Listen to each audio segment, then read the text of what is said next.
Hello everyone, मैं शिव संदीप राजवन। आज का ये जो सीरीज है हमारा कंटिन्यू चल रहा है। कंप्लायंस प्रोग्राम हम लोग कंटिन्यू कर रहे हैं और आज हमारा डे 3 है और थर्ड डे के दिन क्या क्या टॉपिक डिस्कस होने वाला है मैंने ऑलरेडी व्हाट्सएप ग्रुप में डाल दिया था। क्या क्या चीज़ें उस पर रिलेटेड बहुत सारे क्वेश्चन भी आ चुके हैं।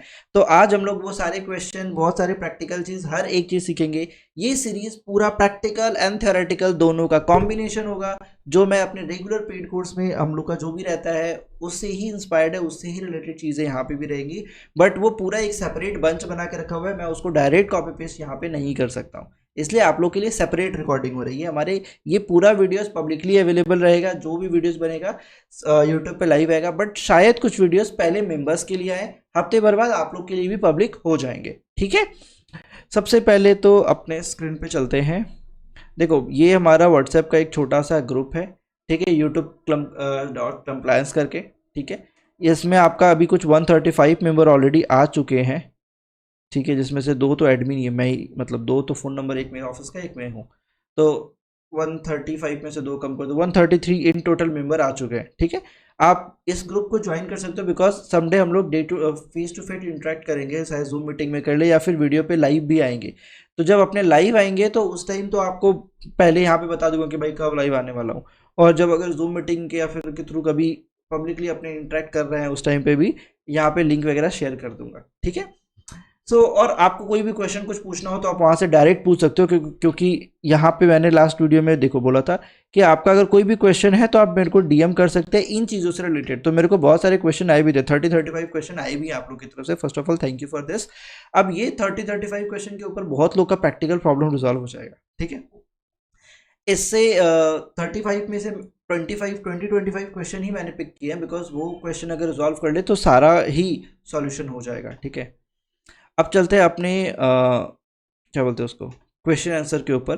फर्स्ट ऑफ ऑल हम लोग जो वीडियो के ऊपर कमेंट है उसको पिक कर लेते हैं, उस क्योंकि कम है यहाँ पे। फिर हम लोग अपना जो पूरा क्लास कंप्लीट हो जाएगा, जो आज का प्रैक्टिकल चीज़ें समझ लेंगे, उसके बाद जाके हम लोग जो व्हाट्सएप के थ्रू आप लोग का क्वेश्चन है उसको रिजॉल्व कर लेंगे। ठीक है, सबसे पहला क्वेश्चन है, hi can you make a video on procedure of the board meeting, how to take minutes of the board meeting. Definitely ये सीरीज के अंदर बोर्ड मीटिंग, जनरल मीटिंग और कमेटी मीटिंग सारा चीज कवर होने वाला है। कितनी टाइप की कमेटी फॉर्म होगी, कब कमेटी फॉर्म करनी, कैसे फॉर्म होती है, कब कौन से डेट पे बीआर पास करना होगा, सब प्रैक्टिकल चीज बताऊंगा सर। तो आप प्लीज इस सीरीज को कंटिन्यू रखिए, आप ज्वाइन करिए और please max to max share, subscribe, like, ये बहुत जरूरी है।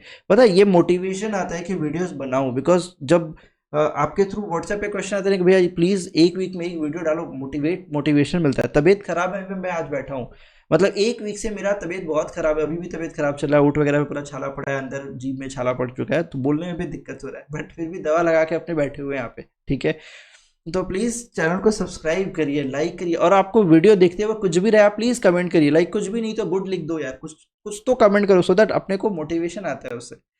Really informative video sir, thank you very much sir. देखो, अब ये जस्ट इतना ही टाइप कर दिया, बहुत है, अब मेरे लिए बहुत है ये। ठीक है, where is paid course if I want to join paid course. देखो, पेड कोर्स सिंपल, मैंने लास्ट वीडियो में बताया था। यहाँ पे माई सी एस ऑनलाइन पे आना है, ये कोर्स का ऑप्शन है, इस पर क्लिक करिएगा, होम पे रहता है, ऐसे कोर्स पे आइएगा, यहाँ से आपको दिख जाएगा ये सारा कोर्स, तीनों में क्या क्या चीज़ है, लगभग आपको सारा ही चीज़ एक्सप्लेन किया जाता है। ठीक है, एडवांस में एक्चुअली जीएसटी वगैरह भी कवर होता है, इन जनरल सारा ही चीज़ कवर हो जाता है। ठीक है, और इस वाले के अंदर एक्सपर्ट में तुम्हारा आरबीआई का भी कंप्लायंसेस कवर हो जाते हैं, तो मर्जर अमलगमेशन का भी कुछ एस्पेक्ट कवर होता है, तो इसलिए थोड़ा हाई कॉस्ट रहता है इसका। ठीक है, यहाँ से आप डायरेक्टली पे करके नहीं ज्वाइन कर पाओगे, इनरोल कर सकते हो ज़्यादा से ज़्यादा, बट आपको अल्टीमेटली कनेक्ट करना पड़ेगा पेमेंट के रिगार्डिंग के लिए, पेमेंट वगैरह के लिए। ठीक है, यहाँ से आप डायरेक्ट ज्वाइन कर सकते हो, ऐसा कोई प्रॉब्लम नहीं होता है। ठीक है, नाउ व्हाट्सएप ग्रुप का लिंक है, आप यहाँ से, मतलब इस वीडियो के भी डिस्क्रिप्शन में और कमेंट सेक्शन में रहेगा, आप ज्वाइन कर लेना। स्टेट चेंज करने पर कंपनी इनकॉर्पोरेशन डेट चेंज होती नहीं। देखो, कंपनी का रजिस्टर्ड ऑफिस कभी भी आप कोई भी स्टेट में लेके जाओ, उससे कोई भी डेट ऑफ इनकॉर्पोरेशन पर इम्पैक्ट नहीं आएगा। डेट ऑफ इनकॉर्पोरेशन हमेशा वही रहेगा जिस दिन कंपनी बनी थी। सिर्फ मर्जर, अमलगमेशन, डिमर्जर के इन सभी चीज़ों में डेट ऑफ इनकॉर्पोरेशन पे इम्पैक्ट आता है, अदरवाइज आपका इनकॉर्पोरेशन डेट पे कोई इम्पैक्ट नहीं आता। सर बीकॉम वाले के लिए कोर्स है, definitely BCom, MCom, LLB, LLM, BA, BCom, जो भी आप पढ़े हो, सीए, सीएसई में, एडवोकेट, जो भी लाइन में हो सर आप, ये कोर्स उनके लिए है जिनको कंपनी लॉ सीखना है। चाहे आप कंपनी के डायरेक्टर हो, चाहे आप कंपनी के कोई कोई भी हो, कंपनी में आप काम कर रहे हो, आपको नॉलेज पर्पस के लिए सीखना है, आप एक स्टूडेंट हो, आप चाहते हो कि काम सीख ले तो थोड़ा हम अपने आसपास साइड इनकम कर सकते हैं, ये सिखा देगा आपको ये पूरा कोर्स, ठीक है। Please explain full detail of share certificate, आज के वीडियो में कवर हो जाएगा ये, डोंट वरी। ये हमारा फर्स्ट वीडियो के अंदर है सर, एडवोकेट के लिए कौन सा लॉगिन होगा। एडवोकेट के लिए कौन सा लॉगिन होगा, wait let me tell you, MCA की वेबसाइट, ये हमारा एमसीए का वेबसाइट है, ठीक है। एमसीए की साइट में इन जनरल ये जो यूजर आईडी है ना, ये मतलब प्रोफेशनल अगर मैं बोलूँ तो तीन को ही कंसिडर करता है, सी A C S C M A, ठीक है। इन तीन को ही जैसे अगर मैं रजिस्टर करता हूँ, वेट आपको दिखाई देता हूँ, बहुत लोग हैं जो एडवोकेट हैं इसको ज्वाइन कर रहे हैं। तो देखो एडवोकेट के रूप में अगर आप ज्वाइन करोगे ना, आप जैसे ही प्रोफेशनल आप करते हो तो यहाँ पे आपको सी A C S C M A तीन ऑप्शन ही दिखाता है, ठीक है। ये जो आर पी लिक्विडेटर है, ये एक लिक्विडेटर अलग, मतलब I R P R P liquidator ये एक अलग चीज़ होता है, ठीक है। L L P administration is a different thing. तो प्रोफेशनल के रूप में देखा जाए ना, जो प्रैक्टिकली इन जनरल लोग काम करते हैं वो तीन होते हैं, C A C S I C W A. But अगर आप एक एडवोकेट हो तो आप यहाँ पे एज अ प्रोफेशनल नहीं कर सकते हो, आप अपने आप को एज अ ऑथराइज रिप्रेजेंटेटिव इस फॉर्म में अपने आप को रजिस्टर कर सकते हो, बिकॉज एडवोकेट सिर्फ एक ही काम कर पाता है पूरे एमसीए की वेबसाइट में, वो है कि कंपनी इनकॉर्पोरेशन, मतलब जहाँ पे उसका मतलब उसका साइन लगता है, बाकी चीज़ों में एडवोकेट साइन नहीं कर सकता है। कंपनी इनकॉर्पोरेशन में एडवोकेट साइन करता है, अलाउड है, बट बाकी जो भी फॉर्म्स है उसमें कोई सी A C M A he sign कर पाता है। हाँ बाकी, अच्छा जो एडवोकेट साइन भी करता है ना, वो भी इस कॉर्पोरेट मैटर में होने वाला ही एडवोकेट साइन कर सकते हैं। ऐसा नहीं है कि आप क्रिमिनल मैटर को प्रैक्टिस करें और सडन यहाँ पे आके डीसी भी लगा रहे हो, तो ये थोड़ा सा कन्फ्लिक्टिंग चीज़ होता है। हालांकि ये पता नहीं चल सकता है कि आप कहाँ पे क्या प्रैक्टिस करो, ये एमसीए में बैठ के वो चेक नहीं करने वाला है कि आप सच में कॉर्पोरेट में प्रैक्टिस करते हो कि नहीं करते हो, ठीक है। बट एक्ट का जो लैंग्वेज है वो तो यही है, इसके अलावा और कुछ नहीं है। नेक्स्ट आगे बढ़ते हैं। गुड, थैंक यू, बहुत, बस इतना ही कमेंट कर दो सर, मेरे को शांति मिल जाता है, ठीक है। बस गुड लिख दिया, बहुत बढ़िया sir, thank you. Good information about website and basic information, thank you very much sir. Kindly provide us online practical thing also, definitely ये पूरे सीरीज के अंदर आपको ऑनलाइन ऑफलाइन सारा चीज़ कवर मिलेगा, आपको एक्ट लॉ जो रूल रेगुलेशन जितना चीज़ है मैं सब कवर करूंगा, कुछ नहीं छोड़ने वाला हूँ, ठीक है। तो आप धीरे धीरे, मतलब वीकली वीडियोस आएंगे तो आपको बहुत कुछ है जो आपको एक्सप्लोर करने मिलेगा कि भाई ये सब चीज़ इस तरीके से होता है। और इसके अलावा व्हाट्सअप ज्वाइन करके रखो, आपका कोई भी क्वेश्चन है आप डायरेक्ट मेरे को डीएम कर लेना कि भाई यही चीज़ था। सर ये कोर्स फ्री करिए ना, 2 दिन से मेंबर ओनली कर दिया है, 2 दिन, दो डे 2 को, अच्छा नहीं, मैं कुछ कुछ वीडियोस जब जैसे आज वीडियो आया फिर एक वीडियो और पब्लिश कर दिया एक हफ्ते में, तो पहले मेंबर्स के लिए रहता है, तो फिर उसके बाद वो पब्लिक के लिए अवेलेबल हो जाता है, ठीक है। बट डोंट वरी, सारे वीडियोस पब्लिकली अवेलेबल होंगे। Please bought a full fledged series on MC compliance, sir यही वो सीरीज है जिसमें हम लोग फुल फ्लेजेड लेके आ रहे हैं, पूरा सीरीज में एक्ट रूल रेगुलेशन सब कुछ लेके आएंगे for YouTube for free of cost. इसमें अपने लाइव भी आएंगे, जूम पे भी कॉल करेंगे, सब कुछ करेंगे, ठीक है। डेली आएगा वीडियो, डेली नहीं आ सकता सर, मतलब इतना कैपेसिटी तो नहीं हो पाएगा। हाँ अगर सब्सक्राइबर्स बहुत ज़्यादा बढ़ने लगे, बहुत ज़्यादा पॉजिटिव इम्पैक्ट आ गया, मतलब ऐसा देख के लग रहा है कि भाई आप डेली वीडियोस लाना ही पड़ेगा, तो अलग चीज़ है। अदरवाइज मैं ट्राई करूंगा हफ्ते में एक वीडियो आराम से पब्लिश करूँ। पेड कोर्स कैसे मिलेगा मैंने ऑलरेडी बता दिया है। ये वो सारे क्वेश्चन है जो आप लोग के थ्रू व्हाट्सएप के थ्रू आए हुए हैं, ठीक है। तो ये मेरे ऑफिस के कुछ होनहार लोगों ने छाट के अलग से निकाल दिए हैं। चलिए, तो ये तो हमारा क्वेश्चन आंसर का चीज़ था, सॉल्व हो गया। नेक्स्ट डे आप डे 3 में जो भी कमेंट करेंगे हम लोग नेक्स्ट डे उस वीडियो को भी उस क्वेश्चन को भी पिक करेंगे डे 4 के अंदर, ठीक है। चलिए चलते हैं। फर्स्ट ऑफ ऑल आज हम लोग का टॉपिक है शेयर सर्टिफिकेट, ठीक है। मैंने शेयर सर्टिफिकेट डाउनलोड किया है इसके नीचे ही है। देखो ये होता है शेयर सर्टिफिकेट, ठीक है। ऐसा आप बोलोगे कि ऐसा शेयर सर्टिफिकेट तो मैंने देखा नहीं, कहाँ मिलेगा, मिलता है, मार्केट में मिलता है ये शेयर सर्टिफिकेट। और ये मतलब हर शॉप में तो अवेलेबल नहीं होता है, ठीक है। ये शेयर सर्टिफिकेट मेरे पास बहुत सारा पड़ा हुआ है, लगभग 400 कॉपी मैंने मतलब मंगवाया था। कोलकाता में मिलता है, बट कोलकाता में मेरे को सिर्फ एक शॉप पता है जहाँ ये मिलता है, लेक्सस नेक्सस का वो शॉप है जहाँ से मेरे को ये शेयर सर्टिफिकेट मिल जाता है। बाकी और किसी भी शॉप में अगर या किसी भी जगह पे आके बोलूँ कि भाई मिलेगा नहीं मिलेगा, इल्ला नहीं मिलता है, ठीक है। तो आपको अगर कोलकाता से हो तो मैं बता सकता हूँ, आउट ऑफ कोलकाता हो तो सर ये तो फिर नहीं मिल पाएगा, ठीक है। मैं भेज भी नहीं पाऊँगा, मतलब मैं कैसे ही भेजूँ, कितना ही भेज पाऊँगा, खैर।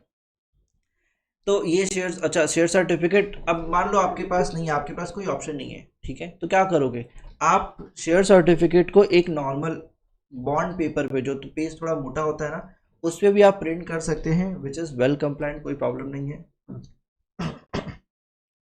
शेयर सर्टिफिकेट होने से मतलब SH1 फॉर्म में होना चाहिए, ठीक है।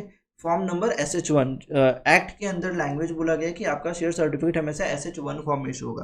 तो आपको SH1 का यही फॉर्मेट आपको एज इट इज कॉपी करना है। मैं बताऊंगा आपको बनाना कैसे। ये शेयर सर्टिफिकेट का फॉर्मेट है, इसमें आपको बनाना पड़ेगा। अभी देखो, ये एक ब्लैंक शेयर सर्टिफिकेट है, kind of dummy share certificate. इसमें कंपनी का नाम भी नहीं है, कंपनी का एड्रेस नहीं है, कंपनी का सिन नहीं है। एक होता है डेडिकेटेड शेयर सर्टिफिकेट। पहले क्या होता था ना, मतलब ये जब डिजिटल होने से पहले पुराने जितने शेयर सर्टिफिकेट हुआ करते थे, उस टाइम अपने कंपनियों का सर्टिफिकेट प्रिंट करवाते थे कंपनी के नाम पे, ठीक है। तो उस टाइम क्या करते थे ना, जो भी कंपनी इनकॉर्पोरेट हुआ, कंपनी का सिन नंबर, कंपनी का नाम, कंपनी का एड्रेस, ये सब देके ना प्रिंटर वाले को देते कि भैया हमको 100 कॉपी शेयर सर्टिफिकेट प्रिंट करके दे दो। तो वो कंपनी का शेयर सर्टिफिकेट प्रिंट करता, तो यहाँ पे कंपनी का नाम होता था, ठीक है, यहाँ पे कंपनी का सिन नंबर, यहाँ कंपनी का एड्रेस, मतलब पूरा सब चीज़ प्रिंट करके देता था। अभी ये जो है ना, ये एक ब्लैंक शेयर सर्टिफिकेट है, इसमें किसी भी कंपनी का आप नाम लिख सकते हैं, किसी भी कंपनी का। तो ऐसा अपनी प्रैक्टिस में क्या करते हैं, अपने पास ऐसा 400-500 खरीद के ला के रख देते हैं। तो अब जब भी कंपनी इनकॉर्पोरेट होती है, अब उसके 2 शेयर होल्डर है, 4 शेयर होल्डर है, जितने भी शेयर होल्डर हैं, सबके नाम का शेयर सर्टिफिकेट बना के उनको भेज दो, उनको दे दो, ठीक है। इन शेयर सर्टिफिकेट के ऊपर स्टैम्प ड्यूटी भी पे होता है, ठीक है। अभी मैं बताता हूँ। अच्छा, अब मान लो ये शेयर सर्टिफिकेट आपके एरिया में अवेलेबल नहीं है, तो क्या करोगे सर, क्या करोगे।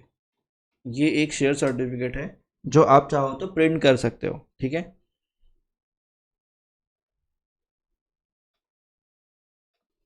इसमें क्या है, देखो अब यहाँ पे क्या है, मैंने सब कुछ हाइड कर दिया। जैसे यहाँ पे कंपनी का नाम, incorporation, incorporated which act, registered office यहाँ पे दे दिया, equity share, certificate number, date, name of holder, ये पूरा, ये जो शेयर सर्टिफिकेट है ना हमारा, उसको ही देखो पूरा कॉपी पेस्ट किया गया है। शेयर सर्टिफिकेट है, दिख रहा है, ये देखो पूरा का पूरा एज इट इज, ऊपर का फॉर्म, यहाँ पे कट का ऑप्शन, फिर यहाँ पे SH1, देखो पूरा का पूरा share certificate as it is यहाँ पे बनाया हुआ है, ठीक है। इसको मैं साइट पे भी डाल दूंगा सो दैट आप वहाँ से डाउनलोड कर पाओ वर्ड फाइल। ये हमारा फर्स्ट पेज होता है। उसके बाद जो होता है, इसको बोलते हैं ट्रांसफर मेमोरेंडम, ठीक है। यहाँ पे जिसका नाम रहेगा शेयर सर्टिफिकेट उसके नाम पे, यहाँ पे मान लो नाम लिखा हुआ है XYZ और यहाँ पे लिखा है PQR, तो ये PQR के नाम पे शेयर सर्टिफिकेट इशू हो चुका है, ठीक है। यहाँ पे जिसका भी नाम होगा उससे कोई फर्क नहीं पड़ता है। लास्ट पेज में जिसका नाम रहता है उसका नाम पे शेयर सर्टिफिकेट है। वो लेटेस्ट ओनरशिप बताता है कि लेटेस्ट कौन ओनर है, अभी के डेट पे ओनर कौन है, जिसका नाम यहाँ पे रहता है, ठीक है। तो ये बनाया कैसे जाता है सर, पहला सवाल मेरा ये है। मैं ये सब हटा देता हूँ। अरे भाई ये क्या हो गया, एक्स हटा देता हूँ, ठीक है। अब देखो, हर वक्त आप शेयर सर्टिफिकेट प्रिंट करोगे वो भी चलेगा, अगर आपको डिजिटल फॉर्मेट में रखना है तो ये बना के रख लो, चलेगा, कोई फर्क नहीं पड़ता है, मतलब ठीक है। जैसे फैमिली ओन्ड कंपनी जब होती है, हस्बैंड वाइफ कंपनी में शेयर होल्डर नहीं, हस्बैंड वाइफ नहीं बोलना चाहूँगा, कभी कभी भड़क जाता है लोग डिवोर्स हो गया तो सर्टिफिकेट लेके चली जाएगी ना। तो मान लो फादर एंड सन है, ठीक है, या फिर फादर सन कंपनी खोल के बैठे हुए हैं, तो फादर और सन में तो डिस्प्यूट नहीं हो रहा है, राइट, तो उनके बीच में तो कोई प्रॉब्लम नहीं है। तो इस सिचुएशन में आप डिजिटल ऐसा शेयर सर्टिफिकेट बना के एक पेज पे प्रिंट करके उनको सर्टिफिकेट दे सकते हैं कि सर ये आपके शेयर सर्टिफिकेट स्टैम्प ड्यूटी पे हो चुकी है, रख लो अपने पास। वो रख लेंगे, फाड़ देंगे, खो जाएगा, कोई फर्क नहीं पड़ता, मतलब ऐसे बता रहा हूँ, ठीक है। ये नहीं कि बोल दो सर फाड़ दो, क्लाइंट को बोल दिया फाड़ दो पेज, ठीक है। यहाँ पे सबसे पहले कंपनी का नाम दे दीजिए, कंपनी का रजिस्टर्ड ऑफिस, कंपनी का सिन नंबर, ये 3 चीज़ दे दिया आपने, ठीक है। फोलियो नंबर क्या होता है, फोलियो नंबर एक्चुअली में कंपनी, मतलब जो पर्सन है, जैसे मेरे पास विंडो और विनवर्ड, रुको मैं आपको दिखाता हूँ। मेरे पास पहला बंदा आता है राम, ठीक है। राम ने खरीदा मेरे से 1000 share, just a moment please, 1 2 3 4, मेरे पास पहला आदमी आता है राम, ठीक है। राम ने खरीदा मेरे कंपनी का 1000 शेयर, ठीक है। अब इसका क्वेश्चन आता है कि सर इसका फोलियो नंबर क्या होगा, सर्टिफिकेट नंबर क्या होगा और डिस्टिंक्टिव नंबर क्या होगा, क्योंकि मेरे को 3 चीज़ भरना होता है यहाँ पे। सर्टिफिकेट में मेरे को फोलियो नंबर डालना है, सर्टिफिकेट नंबर डालना है और डिस्टिंक्टिव नंबर डालना है। बाकी तो ईजी है, नाम तो मेरे को पता चल जाएगा, कितना शेयर खरीदा ये तो पता चल जाएगा, राइट। ये तो ये दोनों तो पता रहेगा मेरे को, फोलियो नंबर, सर्टिफिकेट नंबर और डिस्टिंक्टिव नंबर, ये 2 चीज़ सीखना है। ये 2 चीज़ समझ जाएंगे तो अपने बना लेंगे, है ना। एक सेकेंड, मैं डाल देता हूँ नेम, नंबर ऑफ शेयर्स, यहाँ डाल देते हैं फोलियो, यहाँ डालते हैं सर्टिफिकेट नंबर, यहाँ डिस्टिंक्टिव नंबर फ्रॉम टू। ठीक है, आपने इतना सीख लेंगे काफ़ी, इतना सीख लेंगे तो शेयर सर्टिफिकेट इशू कर पाएंगे, है ना। सबसे पहले राम आते हैं, 1000 शेयर्स लेते हैं, फिर आता है मी, फिर आता है मी, ये लेता है 500 शेयर्स, फिर आता है क्या नाम दिया जाए, संदीप, ये लेता है 600 शेयर्स, फिर आता है प्रताप, ये लेता है 200 शेयर्स। ठीक है, मेरे कंपनी में, एक कंपनी में ये 4 लोग आते हैं। अब इनका फोलियो नंबर क्या दिया जाए, देखो कंपनी में पहले बैंक अकाउंट ओपन हुआ होगा, सोचो विजुअलाइज करो, कंपनी में सबसे पहले क्या हुआ होगा, ओपन बैंक अकाउंट ओपन हुआ होगा, उस बैंक अकाउंट में पैसा डिपॉजिट हुआ होगा, जिसने पहले पैसा डिपॉजिट किया, फिर किसी ने डिपॉजिट किया, फिर किसी ने किया होगा, राइट। तो यहाँ पे जब शेयर सर्टिफिकेट इशू करोगे तो ऐसा कोई ज़रूरी नहीं कि जिसका पैसा पहले आया है हमको सबसे पहले उसी को शेयर सर्टिफिकेट इशू करना होगा। सेम डे पर जिसका भी पैसा आया है आप आगे पीछे भी इशू करोगे तो कोई प्रॉब्लम नहीं है। ठीक है, अब मान लो आज की डेट पे, मेरा मेरा पैसा, मैंने सबसे पहले पैसा भेज दिया, ठीक है 10 बजे, बाकियों ने 12 बजे पैसा भेजा है, तो कोई प्रॉब्लम नहीं है। अगर बाकियों का पहले इशू भी हो जाता है तो कोई उसे फांसी नहीं होगा, ये शेयर सर्टिफिकेट इलीगल नहीं हो जाएगा। ठीक है, तो आपका डे सेम रहता है तो कोई प्रॉब्लम नहीं है। हाँ, अगर अलग अलग डेट पे, अब मान लो मैंने आज की डेट में पैसा डिपॉजिट कर दिया और किसी ने 2 दिन बाद डिपॉजिट किया, तो सर शेयर सर्टिफिकेट कब इशू करेंगे, 2 दिन बाद इशू करेंगे कि आज करेंगे, जब भी इशू करेंगे, मतलब पैसा आने के बाद कभी भी इशू कर सकते हैं। मैं क्या कह रहा हूँ आप समझो, 16 मार्च 2026 इस डेट पे पैसा आया और किसी का आया 18/3/2026। ठीक है, किसी का आया 19/3/2026। अब ये देखो, ये प्रैक्टिकल चीज़ है, ये अब जब सर्टिफिकेट बनाओगे ना, और ये पता है ये हर किसी को जरूरत पड़ता है, जब भी कंपनी इनकॉर्पोरेट होती है आपको शेयर सर्टिफिकेट इशू करना पड़ता है, तो उस सिचुएशन में आंख बंद करके बैठ जाते हैं, और ठीक है करना पड़ता है, अरे बता रहा हो तो सीखो। ठीक है, 16/3 को मेरा 1 जन का पैसा आया, 18/3 को 2 जन का पैसा आया, बाकी 19/3 को 1 जन का पैसा आया। क्वेश्चन इज कि सर अलॉटमेंट कौन सा डेट पे करें, 16 तारीख को करें कि 18 को करें कि 19 करो। अब देखो ये आपकी इच्छा है, अगर आप शेयर सर्टिफिकेट इशू करना चाहते हो, पैसा आने के बाद अलॉटमेंट करना चाहते हो, आप अगर 16 तारीख को करोगे तो 16 तारीख का एक बोर्ड मीटिंग करना होगा, फिर आपको शेयर्स अलॉट करने पड़ेंगे, सर्टिफिकेट इशू करना पड़ेगा। ठीक है, आप अगर 18 तारीख को करते हो तो आप इन दोनों का कर सकते हो, आप अगर 19 तारीख या 19 तारीख के बाद करते हो तो आप तीनों का करते हो। तो मैं आपको बोलता हूँ कि आप 19 के बाद 20 या 21 मार्च को एक बोर्ड मीटिंग करो और उसमें बोल दो कि भैया अब हम लोग शेयर सर्टिफिकेट सबका इशू कर रहे हैं, चारों का। ठीक है, और आप चारों में किसी का भी कोई भी सर्टिफिकेट नंबर आप दे सकते हो, कोई भी फुल नंबर दे सकते हो, वो आपका कॉल है, वो आपकी इच्छा है, कोई फर्क नहीं पड़ता है कि पैसा पहले मेरा गया था, पैसा पहले उसका आया था, क्योंकि मैं अलॉटमेंट 21 तारीख को कर रहा हूँ तो उसमें कोई प्रॉब्लम नहीं है। ठीक है, ये आप आगे पीछे भी कर सकते हो, but in general I will always suggest कि आप पेमेंट के हिसाब से करिए, क्योंकि आप मैच भी तो कर रहे हो ना। पहले ये ज़्यादा ज़रूरत पड़ता था बिकॉज बहुत लोग के पैसे आते थे, पब्लिक कंपनी में बहुत लोग के पैसे आते थे, तो उस टाइम वो फर्स्ट कम फर्स्ट बेसिस पे अलॉटमेंट होता था कि जो फर्स्ट आए उसको पहले देना है, तो वो होता था जब आप पब्लिक इशू वगैरह में जाते थे। बट यहाँ मैं बात कर रहा हूँ कंपनी इनकॉर्पोरेशन की, कंपनी इनकॉर्पोरेट की हो, अभी आपको सर्टिफिकेट इशू करना है, राइट इशू कर रहे हो, अभी आपको सर्टिफिकेट इशू करना है, प्राइवेट प्लेसमेंट कर रहे हो, आपको सर्टिफिकेट इशू करना है, उसके लिए बात हो रही है। अब आता है फोलियो नंबर, जिसका फोलियो नंबर, आप फोलियो नंबर ऐसे भी दे सकते हो, 1 2 3 4 भी दे सकते हो, आप चाहो तो कंपनी के नाम जैसे Sandeep Rajvar private limited 01, Sandeep Rajvar private limited 02, ऐसे भी दे सकते हो, वो आपकी इच्छा है, आप किस तरीके से फोलियो नंबर देना चाहते हो। ठीक है, वो आपका कॉल है, बट मैं सजेस्ट करता हूँ सिंपल ही रख लो 1 2। एक्चुअली ये जो लंबा फॉर्म यूज़ होता है जब कंपनियों की ग्रुप कंपनियां होती है ना, तो यूज़ होता है, ताकि वो सर्टिफिकेट फोलियो नंबर देख के ही पता चल जाए कि ये कौन से मेरे ग्रुप के कौन से कंपनी की है। ठीक है, या फिर स्टार्टिंग के कुछ इनिशियल्स यूज़ कर लेते हैं कि स्टार्टिंग में हम 00 3 0 मतलब फिर 4 0 रखते हैं तो ये उस कंपनी के, 2 0 रखते हैं तो इस कंपनी के, वो आपके ऊपर की चीज़ है। ठीक है, तो ये चीज़ समझ में आ गया। सर्टिफिकेट नंबर फर्स्ट पहला ये सर्टिफिकेट नंबर जो है ना, ये एक सीक्वेंस में रहता है, 1 2 3 4 5 6 7 8 9 10 करके रहता है। ठीक है, और ये सर्टिफिकेट नंबर आपके एक नंबर सर्टिफिकेट इशू हुआ तो अब दूसरा इशू होगा, तीसरा इशू होगा, चौथा इशू होगा, ऐसे एक लाइन से इशू होता है, ठीक है। Certificate number 1, certificate number 2, certificate number 3, certificate number, अब मैं आपको समझाता हूँ कैसे बोल रहा हूँ मैं। ये सर्टिफिकेट नंबर यहाँ पे लिखेंगे 01। अब ये 01 नंबर से सर्टिफिकेट और किसी को नहीं जा सकता है। ये फोलियो नंबर अगर 01 है तो ये फोलियो नंबर और 01 किसी को नहीं मिलेगा। मान लो मैं आज की डेट में इस कंपनी में शेयर परचेस कर गया, शेयर होल्डर बन गया, ठीक है, और फिर मैंने 2 दिन बाद पूरे शेयर्स बेच दिए, ठीक है। सर सारे शेयर्स बेच दिए, सारे बेच दिए, बेचने के बाद क्या हो रहा है, सारे शेयर्स बेचने के 1 महीने बाद मैंने इस कंपनी में वापस शेयर खरीद रहा हूँ। तो जब 1 महीने बाद वापस करूंगा तो मेरा पुराना फोलियो नंबर वापस नहीं मिलेगा। अगर मेरा पुराना फोलियो नंबर 03 था तो अब मेरे को जरूरी नहीं, क्योंकि ये तो फोलियो नंबर खत्म हो गया ना, अब मेरे को नया फोलियो नंबर मिलेगा, ठीक है। ये कभी कभी अगर जो ट्रेनिंग वेनिंग वाले लोग हैं ना, उनसे ये सब क्वेश्चन हम लोग करते हैं। जैसे मैनेजमेंट सीएस में क्या होता है, मैनेजमेंट सीए में क्या होता है, आर्टिकलशिप ट्रेनिंग होता है। तो ये जब लोग ट्रेनिंग के लिए इंटरव्यू में आते हैं ना, तो ये सब क्वेश्चन अपने फेंक के झूठ मूठ का मारते हैं कि अच्छा बताओ तुमको सर्टिफिकेट के बारे में बहुत पता है, चलो बताओ बताओ कि इस सिचुएशन में क्या करोगे। अब ये सब ना डाइसी सिचुएशन होता है, बच्चा ऐसे कंफ्यूज होता है कि क्या करना चाहिए।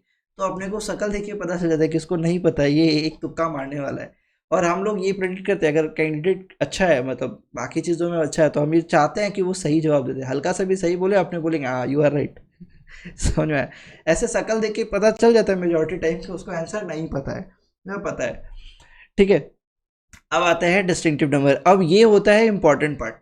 देखो डिस्टिंक्टिव नंबर क्या है ना, कैसे समझाऊं तुमको, सिक्का के रूप में समझाते हैं। राइट, 1 रुपए का सिक्का समझते हो, 1 रुपए का सिक्का एक शेयर सर्टिफिकेट हुआ, 2 रुपए का सिक्का 2 शेयर सर्टिफिकेट हुआ। आप शेयर सर्टिफिकेट को एज अ क्वाइन समझो, जितना क्वाइन उतना शेयर सर्टिफिकेट, ठीक है। तो अब इसके पास 1000 रुपया, 1000 क्वाइन है, तो डिस्टिंक्टिव नंबर क्या होगा, 1 नंबर क्वाइन से लेकर 1000 नंबर क्वाइन तक। 1000 हो गया ना। अब 01 नंबर क्वाइन से लेकर अगर 1000 तक जाएंगे तो ये डिस्टिंक्टिव नंबर क्या हो गया, राम का हो गया। जब मी को देंगे हम लोग तो ये 1000 नंबर जो सिक्का था ये तो राम के पास चला गया था, एज अ क्वाइन कंसिडर करना, नंबर नहीं, एज अ क्वाइन, कि ये 1000वां नंबर सिक्का तक तो जो थैला में भर के हमने राम को दे दिया। अब जो मी को देंगे वो 1001 नंबर सिक्का देंगे से 500, तो ये 500 तक ले गया, ठीक है। अरे 500 बोल रहा हूँ, सॉरी 1500, क्योंकि अब ना जुटता हुआ चला जाएगा। ये 1000 है, 1000 में प्लस 500 कर दो, 1500 हो गया। अब यहाँ पे संदीप के पास कितना है, 600 जाना चाहिए, तो यहाँ पे 1501 से स्टार्ट होगा और ये 21 हो गया ना, 2100 तक चला जाएगा, ठीक है। अब यहाँ पे फिर 2101 से स्टार्ट होगा, मतलब आपका यहाँ जो भी खत्म हो रहा है उसमें +1 हो जाता है, ठीक है। यहाँ पे खत्म होगा 21, 22, 23, 2300 तक, ठीक है। अब देखो अगर मेरे को ये चीज़ ज़्यादा लोग का करना होता है ना, तो मैं क्या करता हूँ, ये EXC, जैसे अभी भी बहुत सारी कंपनी है जिसका आपको शेयर्स रिकॉन्सिलेशन करना पड़ता है, ठीक है। तो शेयर रिकॉन्सिलेशन के टाइम पे ये काम आता है, तब ये देखना ये फॉर्मूला काम आएगा। क्या करते हैं रिकॉन्सिलेशन में अपने, इज इक्वल टू, ठीक है, सॉरी ये तो 1 रहेगा, ये हो गया इज इक्वल टू दिस, यहाँ तो 1000 ही होगा, दिस +1, तो ये हमेशा 1 बढ़ जाएगा, ठीक है। यहाँ पे is equal to this plus this, sorry 1 minus करना होगा, -1, 1500 हो गया, ठीक है। अब इसको पूरा कंट्रोल डी कर देंगे, ये देखो ये हो गया पूरा। अब यहाँ पे जितने लोग का शीट बनता चला जाएगा मेरे को यहाँ तक मिलता चला जाएगा। और जब अपने रिकॉन्सिलेशन करते हैं ना, इज इक्वल टू कर देते हैं this is equal to this, मतलब अगर ये दोनों फिगर, मतलब मेरा फिगर और इनका फिगर मैच नहीं करता है तो यहाँ पे हम लोग कंडीशनल फॉर्मेटिंग डाल देते हैं कि उसको रेड कर देना, ठीक है। जैसे न्यू रूल करके यहाँ पे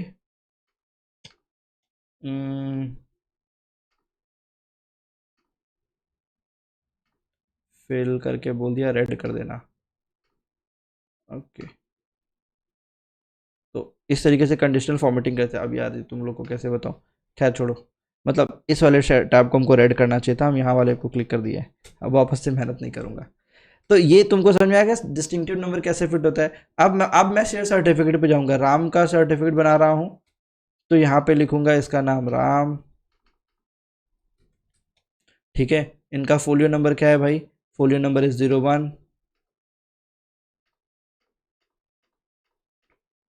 0101, सर्टिफिकेट नंबर 01, ठीक है। कितने शेयर्स लिए थे इसने? 1000 शेयर्स लिए थे, तो यहाँ पे 1000, सॉरी क्या हो रहा है ये, यहाँ पे 1000, अरे भाई ये क्या हो गया, 1000। यहाँ डिस्टिंक्टिव नंबर क्या है मेरे को? यहाँ पे 01 से 1000। अब ये यहाँ पे एक छोटा सा चीज समझो, अगर मान लो राम अपना शेयर्स को दो भागों में तोड़ना चाहता है तो क्या होगा? ये हुआ मजे का चीज, शेयर स्प्लिट। राम चाहता है अपना शेयर्स को स्प्लिट करना, ये अपने 1000 शेयर्स को चाहता है कि मैं इसको एक तो 200 का शेयर कर दूं और एक शेयर्स कर दूं 700 का, करो क्या 800 कर देता है, छोड़ो पूरा खत्म कर देता है।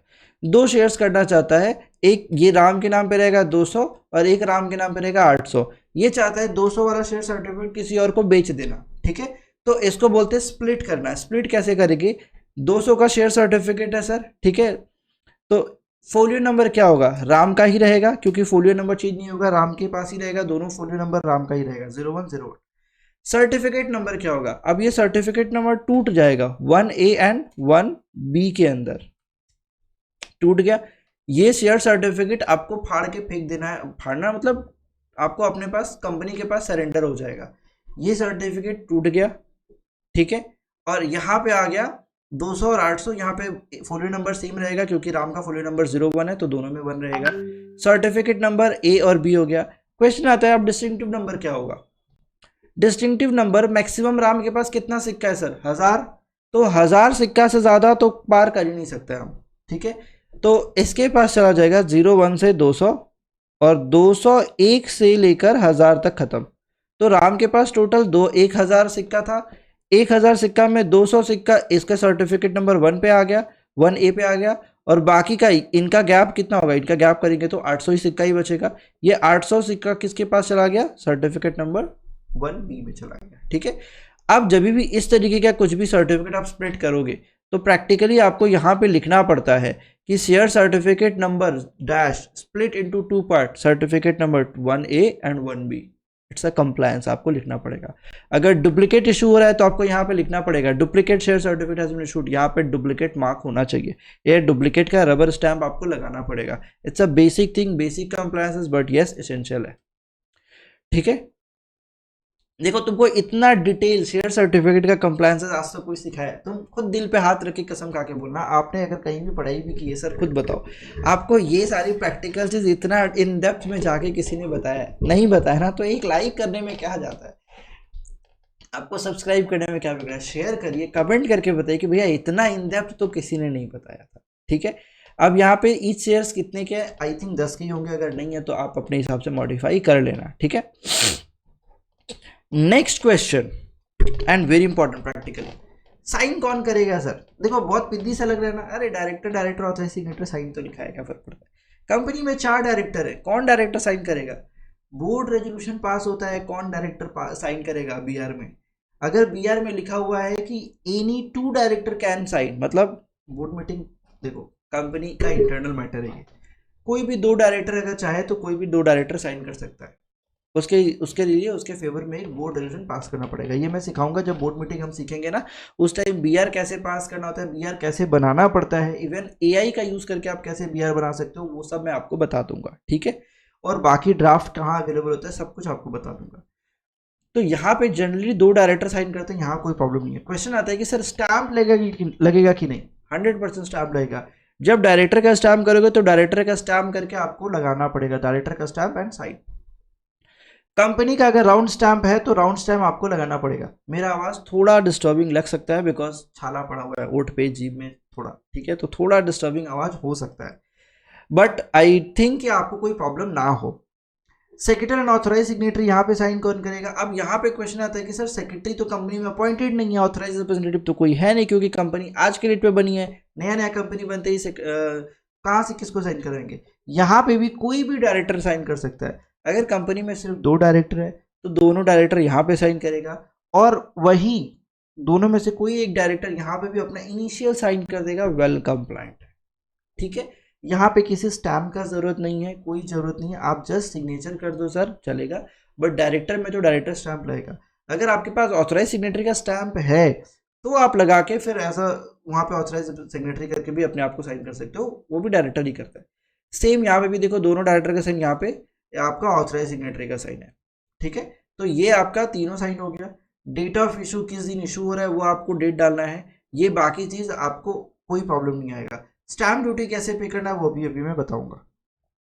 ठीक है, यहाँ पे जब डेट ऑफ ट्रांसफर जब अपने सीखेंगे ना, एक आज नहीं सीख रहे हम लोग ट्रांसफर, जब हम लोग ट्रांसफर करना सीखेंगे तब हम लोग यहाँ पे ट्रांसफर कैसे करना होता है, ट्रांसफर ही कौन होता है, ट्रांसफर कैसे होता है, SH4 कैसे फाइल करना पड़ता है, कितना स्टैम्प ड्यूटी पे करना है, कहाँ पे करना है, वो सब उस दिन सीखेंगे। आज हम लोग सिर्फ शेयर सर्टिफिकेट इशू करना सीख रहे हैं, जो कि हर केस में हर कंपनी को लगता है। जब भी कंपनी इनकॉर्पोरेट होती है आपको शेयर सर्टिफिकेट इशू करना पड़ता है। जितने कंपनियां इनकॉर्पोरेट होती है ना, आप मेजोरिटी का देखना शेयर सर्टिफिकेट इशू नहीं होता है। ठीक है, और शेयर सर्टिफिकेट के लिए एक स्टैम्प ड्यूटी पे करना कंपलसरी होता है, क्योंकि शेयर सर्टिफिकेट एक एसेट है, और एसेट तभी आपका एसेट लीगली हो रहा है जब आप स्टैम्प ड्यूटी उसके ऊपर पे करते हो। जैसे आप एक जमीन खरीद रहे हो, तो जमीन खरीदते हो तो वो लीगली आपके ऊपर तभी ट्रांसफर होती है जब उसका आप स्टैम्प ड्यूटी पे करते हो एंड म्यूटेशन कराते हो। ठीक है, actually mutation is the real ownership proof. Stamp duty पे कर रहे हो तो आपके नाम पे ओनरशिप वो ट्रांसफर हो जाती है। ठीक है, ये डिफरेंस है। ये अभी सुप्रीम कोर्ट का जजमेंट भी था, तो ये बात याद रखना आप कभी in future for other purpose. खैर, शेयर सर्टिफिकेट जो भी रहेगा ना आपका, उस पर स्टैम्प ड्यूटी पे होगा। बिना स्टैम्प ड्यूटी पे हुए ये शेयर सर्टिफिकेट वैलिड नहीं है। अब आप बताओ, अगर आपके शेयर सर्टिफिकेट वैलिड ही नहीं है तो आप इसको कभी ट्रांसफर कर सकते हो? नहीं। आप किसी और पार्टी को शेयर सर्टिफिकेट दे सकते हो? नहीं, कुछ नहीं कर पाओगे। फिर आपको शेयर सर्टिफिकेट जो माइनर माइनर चीज होता है, ठीक है, बहुत बेसिक बेसिक कंप्लायंसेस होता है जो छूटता है लोगों से। ठीक है, अब देखो शेयर सर्टिफिकेट पे करने का ऑप्शन क्या है, कहाँ से पे कर सकते हैं? Share certificate stamp duty payment.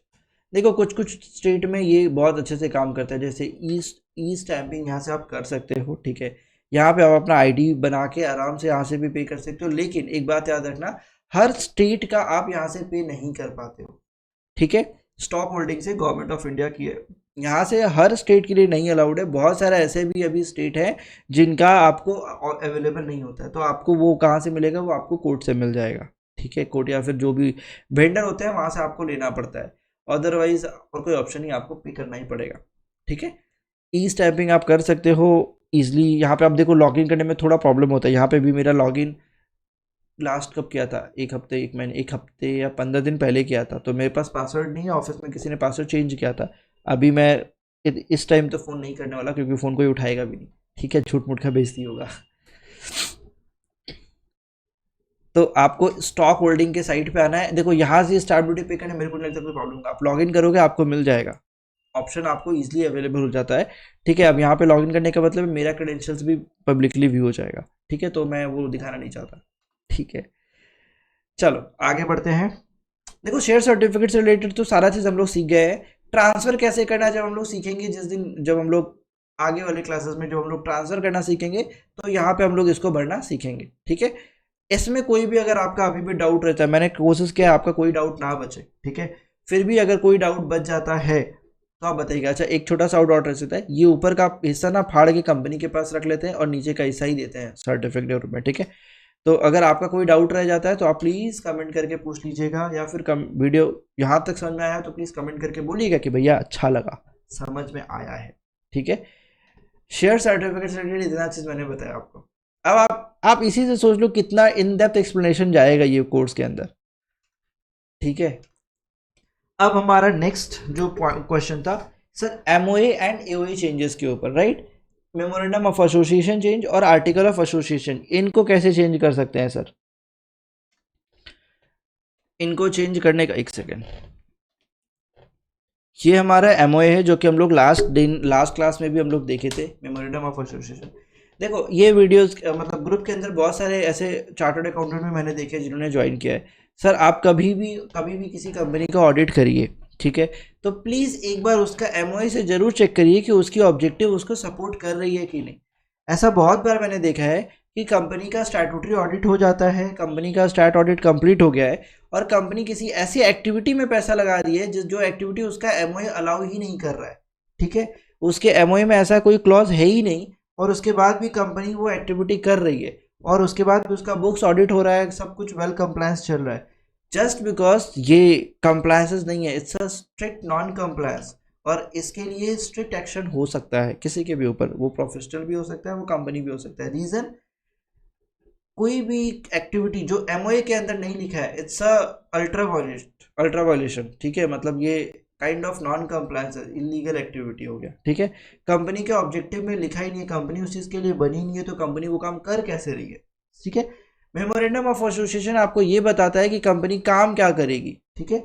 Article of association बताता है कि आप काम कैसे करेंगे, ठीक है, दोनों में अंतर है। ये बताता है कि काम क्या करेंगे, वो बताता है कैसे करेंगे, ठीक है। तो मान लो ये कंपनी है जो ये बता रही है कि काम क्या करेंगे, ये कंपनी है कि बाई सेल एक्सपोर्ट इंपोर्ट ये सब करेंगे, ये एक्चुअली पता नहीं किसी कंपनी का है, मेरे को मिला था, डाउनलोड किया था मैंने कभी। All type of goods material commodity retail wholesale क्या क्या चीज़ कर रहा है, e commerce business dealing in good service merchandise through B2B B2C along with electronic publication. तो ये काइंड ऑफ इलेक्ट्रॉनिक मतलब अमेजन फ्लिपकार्ट वाला टाइप कंपनी बनाने का प्लान किया, इनका B2B B2C इनका बिजनेस करने का प्लान है, ठीक है।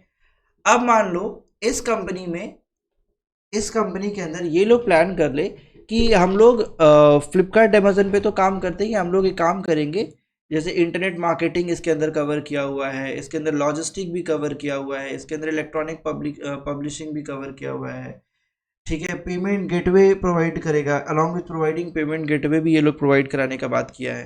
तो देखो बहुत चीज़ है ना। अब मान लो कल को ये लोग प्लान करें कि हम लोग सॉफ्टवेयर भी बना के बेचेंगे, लग रहा है ना ई कॉमर्स का ही काम है सर, सॉफ्टवेयर भी बना के बेचेंगे, क्या प्रॉब्लम है। क्लाइंट अक्सर बहुत टाइम पूछता है कि सर हम लोग सॉफ्टवेयर बेच सकते हैं क्या, फिर ये काम भी कर सकते हैं क्या, तो अपने को एमओई चेक करना पड़ता है कि उसमें अलाउड है कि नहीं। अभी देखो इस कंपनी को सॉफ्टवेयर बनाना अलाउड नहीं है, फिर भी ये मान लो बना के बेच दिया, ठीक है, तो अपने को उसको लीगल करना पड़ेगा, अपने को उसको एक्सेप्ट करना पड़ेगा, अपने को एमओई चेंज करना पड़ेगा। कंपनी का जब भी एमओई चेंज होगा यहाँ पे आपका अपडेट होता है, ठीक है। कंपनी का एमओई चेंज कब कब करना पड़ता है, पहला केस, कंपनी नया एक्टिविटी प्लान कर रही है कि हम लोग पहले ये करते थे अब हम लोग ये भी करेंगे, तो हमको एमओई चेंज करना पड़ेगा। दूसरा, कंपनी का अगर रजिस्टर्ड ऑफिस चेंज हो, जैसे आसाम है इसका रजिस्टर्ड ऑफिस, अगर ये आसाम चेंज करके मान लो वेस्ट बंगाल आता है तो भी आपका एमओई चेंज होगा, क्योंकि मेमोरेंडम ऑफ एमओई के अंदर 5 क्लॉज होता है।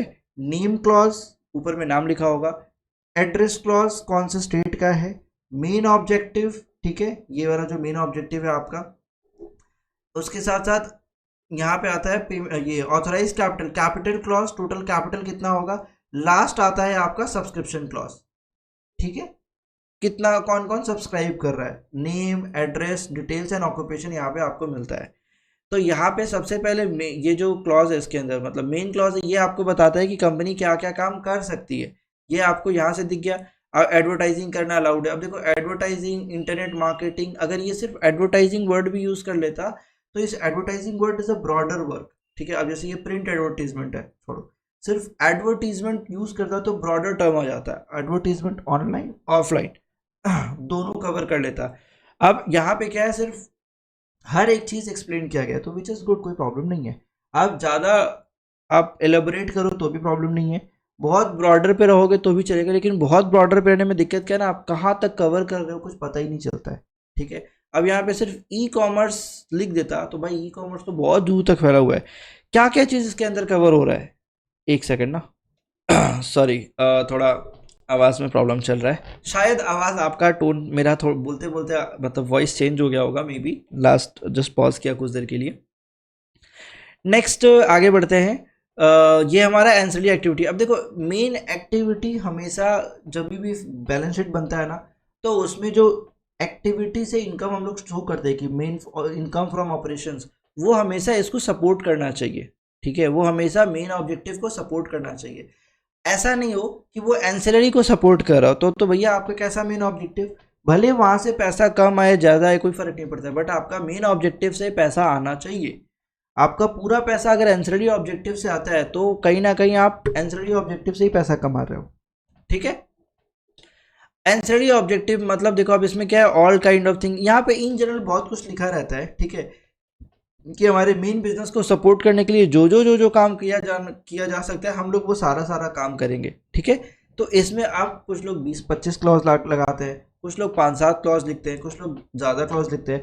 तो ये डिपेंड करता है प्रोफेशनल टू प्रोफेशनल, अलग अलग लोगों के हिसाब से अलग अलग है। मैं हमेशा सजेस्ट करता हूँ कि आप ज़्यादा से ज़्यादा उसको एलेबोरेट रखो। Bank account open, basically trade licence, trademark, हर चीज़ के लिए अगर आपके पास कंटेंट है आप बैठ के इसको बनाओ, एक बढ़िया सा क्लॉज बना लो, उसको आप हर जगह चिपका सको, ठीक है। 3A आप कॉमन बना सकते हो जो आप हर जगह लगा सकते हो, ठीक है। बट इंडस्ट्री वाइज कर लो तो ज़्यादा बेहतर है। जैसे अपने पास इंडस्ट्री वाइज अगर ई कॉमर्स का है तो उनके लिए सेपरेट 3A क्लॉज है, अगर कोई NBFC है तो उनके लिए सेपरेट क्लॉज है, अगर किसी का रियल एस्टेट का काम है तो उसके लिए सेपरेट क्लॉजेज है, ठीक है। मेन ऑब्जेक्टिव आप क्लाइंट टू क्लाइंट 19-20 चेंज वेंज करते रह सकते हो। लास्ट, अच्छा एक चीज याद रखना, कभी भी एमओई चेंज होगा, ठीक है, तो नीचे का ये जो सब्सक्रिप्शन क्लॉज है ना, मैं दिखा नहीं पा रहा हूँ क्योंकि दिखाऊंगा ना तो नाम एड्रेस दिख जाएगा, किसी का भी होगा। क्यों दिखाना है नाम एड्रेस, एक्चुअली यूट्यूब पे किसी का भी नाम एड्रेस डिस्क्रिप्शन अगर दिखता है और डिटेक्ट करता है ना तो वीडियो को ये कर देता है, हाइड कर देता है, ठीक है। तो मैं सेफ्टी पर्पज़ के लिए ऐसे ही दिखा भी नहीं रहा हूँ। यहाँ पे क्या है ना, यहाँ पे जो सब्सक्राइबर्स डिटेल है ये आपका कभी चेंज नहीं होता है, ठीक है। जिसका भी नाम at the time of incorporation आ गया वो अब लाइफ लॉन्ग रहेगा कंपनी में, कोई भी शेयर होल्डर रहे ना रहे, डायरेक्टर रहे ना रहे, ये लोग अगर कंपनी देश छोड़ के भी चले जाएं, इस दुनिया में रहे ना रहे, कोई फर्क नहीं पड़ता है, ये सब्सक्राइबर्स डिटेल यहाँ रहेगा। ओरिजिनल सब्सक्राइबर्स का नाम हमेशा यहाँ पे छपा रहता है, ठीक है। आप मान लो कल को कैपिटल चेंज करके ये 15 लाख से 15 करोड़ करे तो भी आपका सब्सक्राइबर डिटेल ये रहे। इसमें जो फर्स्ट सब्सक्राइबर होगा हो सकता है वो कंपनी का सारा शेयर्स बेच के किसी और को चला जाए, जिसको भी बेच दे सब्सक्राइबर्स डिटेल चेंज नहीं होगा, ठीक है। और यहाँ जो सब्सक्राइबर डिटेल है वो डायरेक्टर होने की वजह से नहीं आता है, वो इसलिए आता है क्योंकि वो कंपनी में शेयर होल्डर है, ठीक है।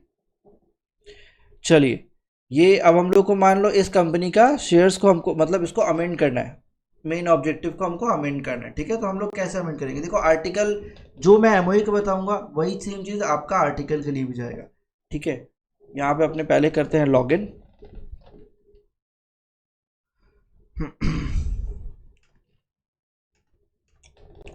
WJZ0MT, अरे यार ये लोग चेंज कर देता है पासवर्ड हर बार।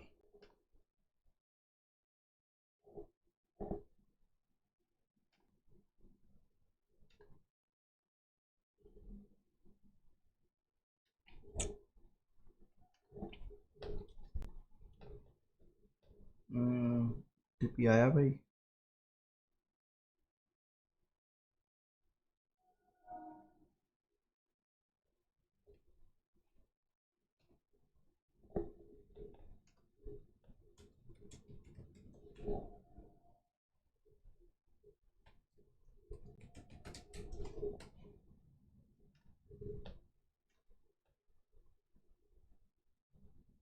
चलो आई थिंक हो गया होगा।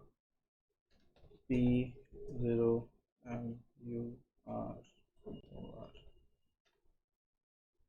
अरे यार क्या है नाटक। MC का मेरे को ये बहुत गुस्सा आता है, इतना ज़्यादा कैप्चा डाल दिया लोग ना, और मेरा पता नहीं क्या किस्मत है, जब भी मैं आई को F टाइप करूँगा F का I बन जाता है।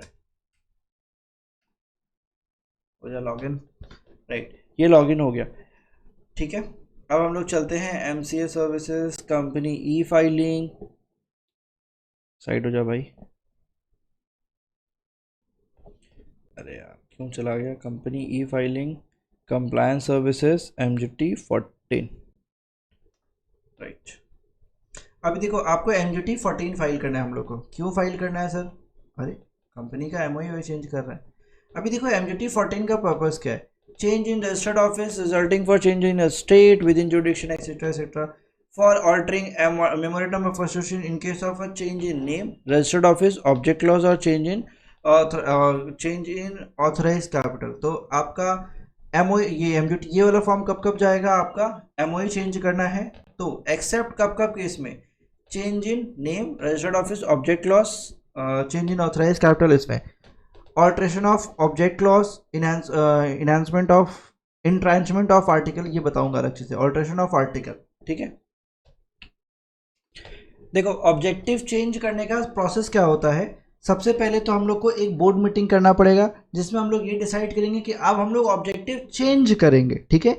एंड उसी बोर्ड मीटिंग में हम लोग एक शेयर होल्डर्स की मीटिंग कॉल करेंगे। इसके लिए हम लोग को स्पेशल रेजोल्यूशन चाहिए होगा। जब हम लोग बोर्ड मीटिंग का टॉपिक समझेंगे उस टाइम हम बता दूंगा आपको, ठीक है। तो उस टाइम में हम लोग को क्या होगा, शेयर होल्डर्स, अभी याद, अभी बस समझने के लिए रख लो, कॉपी पेज कहीं भी है ना तो जस्ट नोट करके रख लो, क्योंकि एक बार में सारे पत्ते खोलूंगा ना दिमाग खराब हो जाएगा। तो स्टेप बाय स्टेप चलेंगे, बट हम लोग प्रैक्टिकल से सीखते हुए चल रहे हैं, ठीक है। तो अब जैसे अपने शेयर सर्टिफिकेट सब कुछ सीख गए हैं, वैसे अभी हम लोग एमओई चेंज करना पूरा सीख जाएंगे। एमओए एंड एओई चेंज करना, ठीक है। सबसे पहले तो आपको यहाँ पे यार क्या है ये स्टेप क्या होगा, स्टेप मैं लिख देता हूँ, wait. Step number 1, board meeting pass करेंगे। इस बोर्ड मीटिंग में हम लोग को अप्रूव, मतलब इस बोर्ड मीटिंग में पहला पॉइंट होगा कि हम लोग अपना ऑब्जेक्टिव चेंज करना चाहते हैं, अपने बिजनेस को एक्सपेंड करना चाहते हैं, ये ऑब्जेक्टिव ऐड करना चाहते हैं, ठीक है। इसी पर्पस के लिए हम लोग एक ईजीएम कॉल करेंगे, EGM, extra ordinary general meeting. और इस ईजीएम में हम लोग स्पेशल रेजोल्यूशन पास करेंगे, ऐसा, ठीक है।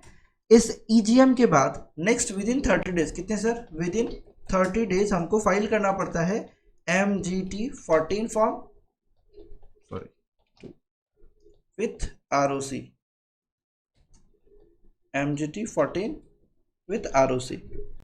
MGT 14 फॉर्म हमको फाइल करना पड़ता है विथ ROC, ठीक है। एंड ये अप्रूवल के लिए जाता है, ठीक है। इसका दो सेट आता है, कुछ फॉर्म आपका MGT 14 आपका अप्रूवल के लिए होता है, कुछ फॉर्म आपका STP होता है। अब देखो दो टाइप का फॉर्म है, STP और एक होता है नॉन STP। जो STP फॉर्म होता है ना, ये स्ट्रेट थ्रू प्रोसेस होता है, आप फॉर्म फाइल करोगे संग संग अप्रूव हो जाएगा, इसमें कोई बीच में चेक नहीं करने वाला है। नॉन STP फॉर्म में ना वो फॉर्म ऑफिसर के पास जाएगा, ऑफिसर चेक करेगा, पढ़ेगा, ऑफिसर को लगता है कि जेन्युइन है तो अप्रूव करेगा, अदरवाइज रीसबमिशन देगा, रिजेक्ट भी कर सकता है। तो आपके MGT 14 कुछ टाइम पे वो STP बन जाता है, कुछ ऑब्जेक्ट के लिए वो एक नॉन STP बन जाता है। कैसे पता चलेगा कब STP है कब नॉन STP है? यहाँ दिख रहा है रेफर इंस्ट्रक्शन किट। आप इंस्ट्रक्शन किट जब डाउनलोड करोगे ना, एकदम नीचे जाइए, एकदम अंत में, समय के अंत में नहीं, PDF के अंत में, यहाँ पे आपको दिख जाएगा processing type MGT 14 web shall be process in conditional STP mode for following 10 purpose. This waveform will be proceed in the non STP mode. ये 10 पर्पस के लिए ये फॉर्म जो है एक नॉन STP मोड है। बाकी और कोई भी अगर आप पर्पस के लिए फाइल कर रहे हो तो वो एक STP मोड में होगा, फाइल करेंगे एंड अप्रूव हो जाएगा, ठीक है। Is it clear to you? चलिए आगे बढ़ते हैं। और ये कितना, यहाँ पे फीस कितना लगता है वो आप देख सकते हो। यहाँ पे फीस वगैरह क्या है, बेसिक डिटेल्स यहाँ पे रहता है। सबसे पहले तो हम लोग अपना एक फॉर्म फिलअप करके चेक करते हैं। मेरे को एक कंपनी का सिन नंबर चाहिए, जस्ट मैंने एक सेकंड रुको, मैं कंपनी का डिटेल निकालता हूँ, ठीक है। मेरे पास एक कंपनी का रिकॉर्ड आ चुका है, so will just fill it out, ठीक है। पता नहीं कौन सी कंपनी का क्या है रिकॉर्ड, इस कंपनी को मैं जानता भी नहीं, तो प्लीज़ कोई उसको जाके बता मत देना। 83, ठीक है, ये कंपनी का डिटेल आ गया। Type and details of resolution, sir ये एक रेजोल्यूशन फाइल हो रहा है तो हम लोग रेजोल्यूशन क्लिक करेंगे। Date of dispatch of notice और पासिंग ऑफ दिस रेजोल्यूशन, ये जो रेजोल्यूशन फाइल कर रहे हैं हम लोग, ये रेजोल्यूशन बोर्ड मीटिंग का नहीं फाइल कर रहे हम लोग, ये रेजोल्यूशन EGM का फाइल कर रहे हैं। तो EGM का नोटिस कब आपने डिस्पैच किया था? अगर आपका EGM विथ नॉर्मल, क्या बोलते हैं उसको, नॉर्मल नोटिस पीरियड जा रहा है तो 21 डेज का गैप होना चाहिए, ठीक है। और अगर आपका ये जो नोटिस है ये आपका, क्या बोलते हैं उसको, शॉर्टर नोटिस पे जा रहा है, फिर तो कोई प्रॉब्लम नहीं है, कभी भी हो सकता है। सुबह नोटिस भेज के शाम को बोर्ड मीटिंग कर, शाम को जनरल मीटिंग कर सकते हैं, कोई प्रॉब्लम नहीं है, ठीक है। रेजोल्यूशन का पास हुआ है सर, 15 तारीख को पास हुआ है। देखो मेरे इस केस में एनफ गैप है, मतलब 21 से कई गुना ज़्यादा गैप दिया हूँ, कोई प्रॉब्लम नहीं है, it's legal. Number of resolution for which this form is being filed, कितनी रेजोल्यूशन के लिए ये फॉर्म फिलअप कर रहे हो? मेरे केस में एक ही रेजोल्यूशन है कि हम लोग ऑब्जेक्टिव चेंज कर रहे हैं, तो हम लोग यहाँ पे देंगे 1, ठीक है। एक लिखेंगे तो एक ही फॉर्म खुलेगा। यहाँ पे अगर मैं 2 लिखूंगा तो 2 फॉर्म खुल जाएगा। देखो 2 लिखूंगा ना तो ये 2 बार form, details of the solution, 2 resolution का डिटेल लेना पड़ेगा, ठीक है। तो मेरे केस में मेरे को एक रेजोल्यूशन का डिटेल चाहिए तो मैंने एक दिया यहाँ पे। Purpose of passing this resolution, अब ये दिख रहा है इतना सारे पर्पस के लिए MGT 14 फाइल किया जा सकता है।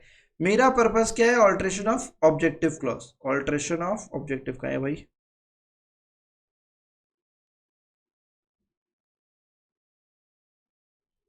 जस्ट अ मोमेंट, नहीं इतना नीचे तो नहीं हो सकता है। Alteration of MOA, alteration of share capital, change in name, alteration in object clause, alteration in object clause, ठीक है। अरे कमेंट में हाँ तो बोलिए, ठीक है। ना indicate the authority passing the passing और टू दिस रेजोल्यूशन। कौन पास किया सर? शेयर होल्डर्स पास किया है। शेयर होल्डर पास किया तो कैसे पास किया? ऑर्डिनरी रेजोल्यूशन या स्पेशल रेजोल्यूशन? ऑर्डिनरी रेजोल्यूशन मतलब 51% votes in favour, special resolution मतलब 75% votes in favour. Requisite majority is a different thing. हमको क्या चाहिए? स्पेशल रेजोल्यूशन चाहिए यहाँ पे, ठीक है।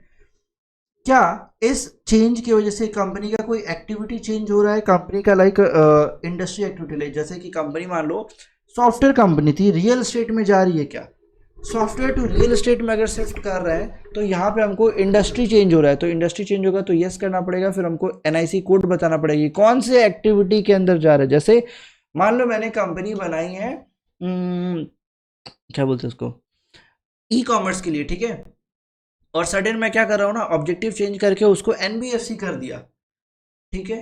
तो यहाँ पे मेरे को तो लाइसेंस वाइसेंस का कोई झमेला है नहीं, मेरा तो एक्टिविटी चेंज कर दिया। तो अगर मैं एक्टिविटी चेंज करता हूँ, ठीक है, यस करता हूँ, तो यहाँ पे मेरे को एनबीएफसी का एक्टिविटी देना पड़ेगा। ऑफिसर तुरंत देख के बोलेगा ये भाई रुक रुक रुक, पहले ये बता आरबीआई का लाइसेंस लाया है क्या? बोलूंगा नहीं तो बोलेगा रिजेक्ट, अब भी निकल पहले, समझा। तो यहाँ पे अपना एक्टिविटी अगर चेंज हो रहा है तो यस करना होगा, उसके रिगार्डिंग एनआईसी कोड यहाँ पे देना पड़ेगा। अब एनआईसी कोड क्या होता है? आप यहाँ से एनआईसी कोड 2008 सर्च करोगे, आपको एक ऐसा सीट दिख जाएगा, राइट। ये आपको एनआईसी कोड का लिस्ट है, ठीक है, ये मेरे साइट पे भी डला हुआ है, यहाँ पे भी आप देख सकते हो, यहाँ पे दिख रहा है 193 पेजेस है इसमें। एक सेकेंड रुक जाइए, ये देखिए ये है एनआईसी कोड, ठीक है। यहाँ पे जैसे रिटेल इन मोटर व्हीकल में काम करता है, तो अब देखो ये डिटेल है इसके अंदर की किस एक्टिविटी किस क्लास के अंदर फॉल करे, किस एनआईसी कोड के अंदर आप क्या काम करें और किस में क्या कवर्ड है। ये याद तो कोई नहीं रख सकता है, लेकिन जब भी क्लाइंट का रिक्वायरमेंट होता है अपने को ये वाला चीज़ चेक करना पड़ता है, ठीक है। अब यहाँ पे अपना नो होगा, आगे बढ़ते हैं। जो भी अगर यहाँ एनआईसी चेंज हो रहा है तो यहाँ पे हमको उसका डिस्क्रिप्शन डालना पड़ता है कि हमारा किस क्लास के अंदर क्या फॉर्म कर रहा है, अदरवाइज नथिंग ग्रेट, अपने सेव करके आगे पढ़ेंगे। यहाँ पे subject matter of this resolution हमको यहाँ पे देना पड़ेगा कि मेरा रेजोल्यूशन का सब्जेक्ट मैटर क्या है। अब देखो ये सब्जेक्ट मैटर जो आपने नोटिस में भेजा हुआ होगा ना, वही वाला चीज़ आपको यहाँ पे कॉपी पेस्ट करना है, कुछ इन एडिशन आपको ऐड वैड नहीं करना है। आपको सब्जेक्ट मैटर में जो भी आपने नोटिस में डाल के भेजा हुआ है वो आप डाल दो। Mention resolution pass by postal ballot, postal ballot अलग चीज़ होता है, ठीक है। वहाँ पे एक ऐसा पेज भेजते हैं जो ऐसे फोल्ड करके वो लिख के आता है, वो बड़ी कंपनी में होता है, छोटी में नहीं होता है, तो अपने यहाँ पे नो करेंगे simply. Subject matter of this session यहाँ पे दे दे रहा हूँ मैं अपना एमओए, नहीं मेन ऑब्जेक्टिव चेंज टू, ठीक है, चेंज टू रियल एस्टेट, ठीक है। अब हम लोग करेंगे इसको सेव और हम लोग करेंगे नेक्स्ट। अब यहाँ से पूछेगा कि भाई इसका अटैचमेंट दो, copy of resolution along with explanatory statement. अगर कभी भी आप रेजोल्यूशन देते हो तो उसके साथ एक्सप्लेनेटरी स्टेटमेंट आपको देना कंपलसरी है, ठीक है। एक्सप्लेनेटरी स्टेटमेंट के अलावा आप कभी भी बिना एक्सप्लेनेटरी लगाए अपलोड मत करिएगा, क्योंकि एक्ट बोलता है आपको जब भी शेयर होल्डर्स रेजोल्यूशन लगाइए एक्सप्लेनेटरी स्टेटमेंट दीजिए। एक्सप्लेनेटरी स्टेटमेंट में आप एक्सप्लेन करते हो कि ये रेजोल्यूशन क्यों पास किया जा रहा है, what is the reason behind this changes, ठीक है। तो वो आपका एक्सप्लेनेटरी स्टेटमेंट रहता है। जब अपने जनरल मीटिंग का सेक्शन सीखेंगे उस टाइम हम लोग एक्सप्लेनेटरी स्टेटमेंट के बारे में भी समझेंगे, ठीक है। अभी देखो ऑप्शन अटैचमेंट कोड देने का जरूरत नहीं है, बस 2 अटैचमेंट दो, एक रेजोल्यूशन कॉपी दो जिसमें 2 डायरेक्टर का साइन हो, उसके साथ एक्सप्लेनेटरी स्टेटमेंट दो जिसमें 2 डायरेक्टर का साइन दो, बात खत्म। रेजोल्यूशन नंबर 1 2 तो कभी मत लिखना, हमेशा 4 5 जो भी लिखना हो लिख दो, ठीक है। डेट कब ऑथराइज हुआ है, जिस दिन बोर्ड मीटिंग हुआ है उसी दिन मैं ऑथराइजेशन दे रहा हूँ, आप कोई भी डेट दे सकते हो। यहाँ पे कौन साइन करेगा, डायरेक्टर साइन कर रहा है, तो डायरेक्टर का दिन नंबर का है भाई, दिन नंबर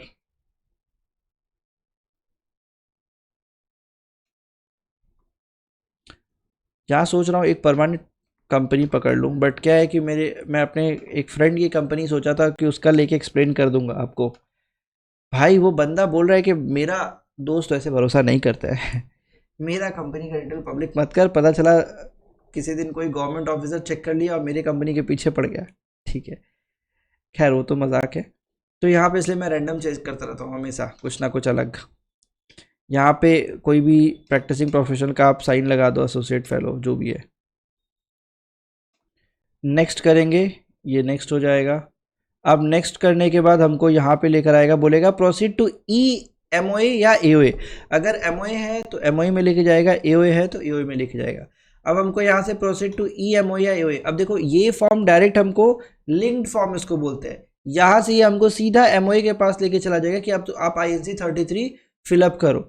अब देखो ये INC 33 है इस कंपनी का, इसका मेन ऑब्जेक्टिव इस तरीके से दिख रहा है, उत्तर प्रदेश की कंपनी, और यहाँ पे मेन ऑब्जेक्टिव में कुछ नहीं लिखा हुआ है, आंसर में कुछ भी नहीं लिखा हुआ है, ठीक है। अब इस केस में सर क्या करें? इस केस में अगर मान लो आपके पास एमओए है इस तरीके से, ठीक है, या फिर हो सकता है ये आपके पास वर्ड फाइल में हो ना, तो आपको पूरा वर्ड फाइल में ये चाहिए होगा, आपको पूरा एमओए कॉपी करना होगा। क्या है, एज इट इज़ जो भी आपका न्यू रेजोल्यूशन है, ठीक है, मतलब वट एवर जो भी रेजोल्यूशन होगा आप यहाँ से कॉपी करेंगे, या फिर आप अगर वर्ड फाइल में है तो वर्ड फाइल में बनाएंगे, पेस्ट करेंगे इसके अंदर, ठीक है। एंसिलरी ऑब्जेक्टिव जो भी होगा आप as it is copy paste करिए। मतलब मेन ऑब्जेक्टिव जो आपका नया वाला है वो आपको पेस्ट करना है, पुराना वाला आपको हटा देना है, ठीक है, डिलीट कर देना है। अब इसके बाद यहाँ पे ये आता है आपका कैपिटल क्लॉज, कितना शेयर्स है, 4, 1 2 1 2 3 1 2, इक्विटी ऑफ ₹10 each, ठीक है। ये आप कॉमा लगा लो, एंड तब लगाते हैं जब हम लोग को और कॉलम ऐड करना होता है, अदरवाइज हम लोग कॉमा लगा देते हैं। अगर यहाँ पे कुछ गलत भी चूज करते हो तो कोई हाथी घोड़ा कुछ नहीं होना है, जेल नहीं होगा, सही है, कोई प्रॉब्लम नहीं है। First subscriber sheet. अब ये फर्स्ट सब्सक्राइबर शीट जो है ना, ये आपका जो आपका PDF है, जो भी आपका ये सब्सक्राइबर शीट है, इसके एंड में आप जाओगे ना तो आपको यहाँ पे दिखेगा फर्स्ट सब्सक्राइबर्स डिटेल।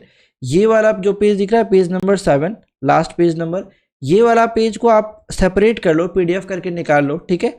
और फिर आप इसको, ये देखो मैंने हाइड करके दिखा दिया। ये वाला जो पेज है ना, नहीं दिखेगा, छोड़ो। ये वाला जो पेज है ना, बस इस पेज को प्रिंट कर, मतलब प्रिंट कर लो, या फिर इस पेज को आप अलग से निकाल लो। सब्सक्राइबर्स डिटेल दिख रहा है ये वाला, इसको ही सिर्फ आपको अलग करना है, और यही वाला पेज आपका यहाँ पे अटैच होगा फर्स्ट सब्सक्राइबर शीट के रूप में, ठीक है। आप स्टैम्प करके चाहो अटैच करना, वेल एंड गुड, नहीं भी अटैच करते हो तो भी कोई प्रॉब्लम नहीं है, बट हम लोग हमेशा डायरेक्टर का स्टैम्प करके अटैच करते हैं। परसेंट टू रेजोल्यूशन नंबर कितना होगा, सपोज 5 था तो जो भी रेजोल्यूशन नंबर है आपके हिसाब से देख लो।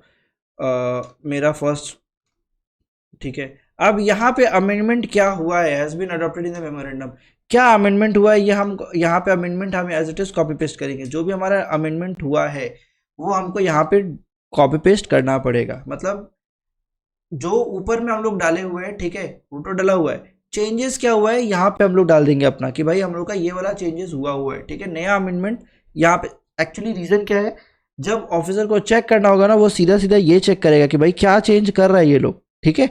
यहाँ पे अगर कोई भी ऐसा एक्टिविटी आप डालते हो जिसके लिए प्रायर अप्रूवल चाहिए किसी अथॉरिटी का, तो वो बोलेगा भाई पहले तो प्रायर अप्रूवल वाला लेटर लगाओ, कहाँ अप्रूवल मिला है तुमको, ठीक है। जैसे मान लो ये कंपनी NBFC बनने जाती, तो पहले मेरे को NBFC का लाइसेंस लेना पड़ेगा, क्योंकि MOA मेन ऑब्जेक्टिव चेंज करने, आपको देखो रेजोल्यूशन पास करो, सब डॉक्यूमेंट सबमिट कर दो, उसके बाद जब वहां से अप्रूवल आएगा तब आप MOA चेंज करने जाओगे, क्योंकि आपको इस अटैचमेंट में आपको अप्रूवल लेटर लगाना पड़ेगा, नहीं तो आपका ऑफिसर आपको बोलेगा कि भाई अप्रूवल नहीं है तुम्हारे पास NBFC का, कैसे अलाउ करें, ठीक है। यहाँ पे फिर कम इसका डेजिग्नेशन आ जाता है, डायरेक्टर का जो भी डिन नंबर आता है चूज कर लिया। अब यहाँ पे आ गया सेव, और करना है मेरे को सबमिट। ये देखो SRN जनरेट हो गया, दिस इज इट, बस और कुछ नहीं करना, इतना ही करना था सर। ये हमारा MJT 14 फाइल हो गया, ये हमारा मेन ऑब्जेक्टिव चेंज का फॉर्म फाइल हो गया। यहाँ पे दोनों फॉर्म अपलोड करना है, DC वेसी लगा के अपलोड कर दीजिए, सबमिट कर दीजिए, अप्रूवल हो गया, MOA चेंज हो गया, दैट्स इट, ठीक है। अब अगर अपने आर्टिकल ऑफ एसोसिएशन के पास जाते हैं, AOA के पास जाते हैं, AOA अगर मान लो हमको चेंज करना है, तो AOA में ना बहुत सारा पर्पस होता है, बहुत सारा चीज़ होता है। जैसे यहाँ पे share capital and variation of rate, आप देखो यहाँ पे ना राइट इशू, कभी भी आप देखोगे ना यहाँ पे राइट इशू अलाउड नहीं होता है। मतलब इन जनरल जो ड्राफ्ट आता है ऑटोमेटिक INC 33 का 34 का, उसमें आपको राइट इशू नहीं लिखा रहता, ये आपको चेंज करना पड़ता है। मान लो कंपनी का राइट इशू लिखा नहीं, फिर भी वो राइट इशू लेकर आ गया, इट्स वायलेशन, है ना। प्रैक्टिकल तो वो नॉन कंप्लायंस हुआ ना सर, क्योंकि आर्टिकल में आपको अलाउ नहीं कर रहा था बट आप फिर भी कर रहे हो, तो इट्स नॉट कंप्लायंस, राइट। तो यहाँ पे आ गया राइट इशू। अब मान लो इसके बाद कॉल ऑफ कैपिटल, ये सब तो बेसिक चीज़ है। ट्रांसफर ऑफ शेयर्स में नथिंग ग्रेट, कुछ नहीं करना है। For future of share alteration of capital, अब देखो ऑल्ट्रेशन ऑफ कैपिटल कभी कभी कंपनी का शेयर्स ऑल्टर करना पड़ता है, तो ऑल्ट्रेशन के टाइम में अपने चेक करते हैं कि कंपनी के पास है कि नहीं। ये सब चीज़ जनरल है, रहता ही as it is. Buyback of shares notwithstanding contain subject to the provision of section 68 and 80 of the other provision applicable to law for the priming force company may purchase one on share specified security। अब यहाँ देखो buyback के लिए कितना broader level पे act में डाल के रखा है कि भैया आप अपना शेयर 68-70 के अंदर कंप्लायंस करके कर सकते हैं, ठीक है। सो अब आपको बाईबैक करना है तो कुछ सोचना नहीं है, बस आप ये आपको अलाउ कर रहा है, अब जो एक्ट में लिखा है वो डालना है। इन एडिशन अगर आप प्लान करो कि नहीं, for buyback of securities we need 90% of share holders approval, तो हम यहाँ पे ऐड करने जाएंगे, आर्टिकल्स को अमेंड करने जाएंगे कि we need 90% approval for buyback of security. तो ये हो गया आर्टिकल के थ्रू इन एडिशन रेस्ट्रिक्शंस लगाना कि हमारा आर्टिकल इतना तक अलाउ करता था, 68-70 का कंप्लायंस तो करेंगे, लेकिन हम लोग को शेयर होल्डर्स का जो वो 90% मेजॉरिटी चाहिए, ठीक है। अब बोलोगे कि सर ये क्या बात हो, ऐसा क्यों चाहिए। हॉस्टाइल टेक ओवर को प्रिवेंट करने के लिए कभी कभी ये सब चीज़ करना पड़ता है, ठीक है। अब एडजॉर्नमेंट ऑफ मीटिंग वोटिंग, अब देखो एडजॉर्नमेंट ऑफ मीटिंग से रिलेटेड यहाँ पे क्या है ना कि मीटिंग आप एडजॉर्न कर सकते हो 30 डेज एक्सेट्रा, एडजॉर्न मीटिंग जो भी है। आप यहाँ 30 डेज को बढ़ा करना चाहते हो 60 डेज कर सकते हो। एक्ट बोलता है मिनिमम इतना कंप्लायंस करना है, आप उससे ज्यादा करो ना। एक्ट बोलता है 21 डेज का क्लियर नोटिस चाहिए, आप बोलो कि हमको 30 डेज का नोटिस देना पड़ेगा, नॉट एन इशू, आप 30 दिन का नोटिस देके करिए, ठीक है। तो यही है, अगर कोई भी चेंजेस होगा same MGT form 14 film MGT 14 file करना है आपको, सेम आपका फॉर्म खुलेगा सेम एज इट इज, जो भी चेंजेस यहाँ पे दिखा है वही चेंजेस वहां भी करना है, नथिंग ग्रेट, कुछ एक्स्ट्रा हाथी घोड़ा नहीं है। तो आपका एमओए चेंज और एओए चेंज एकदम एक दूसरे का भाई भाई है। कब चेंज करना पड़ता है ये मैंने बता दिया। क्लाइंट को कैसे कंसल्ट करना है ये वाला एक पॉइंट देखो, क्लाइंट को नहीं आइडिया होता है कि उसकी कंपनी में क्या चल रहा है, ठीक है। वो प्रॉफिट देख रहा है बंदा कि हमको प्रॉफिट कहाँ से मिलता है, और प्रॉफिट के पीछे पागल होना जरूरी भी, क्योंकि कंपनी प्रॉफिट से ही चलता है, राइट। तो अब आप कंपनी का मेन ऑब्जेक्टिव चेक करते हो ना, आप तब डिसाइड करते हो कि कंपनी को क्या करना चाहिए, कंपनी ये काम कर सकती है कि नहीं कर सकती है।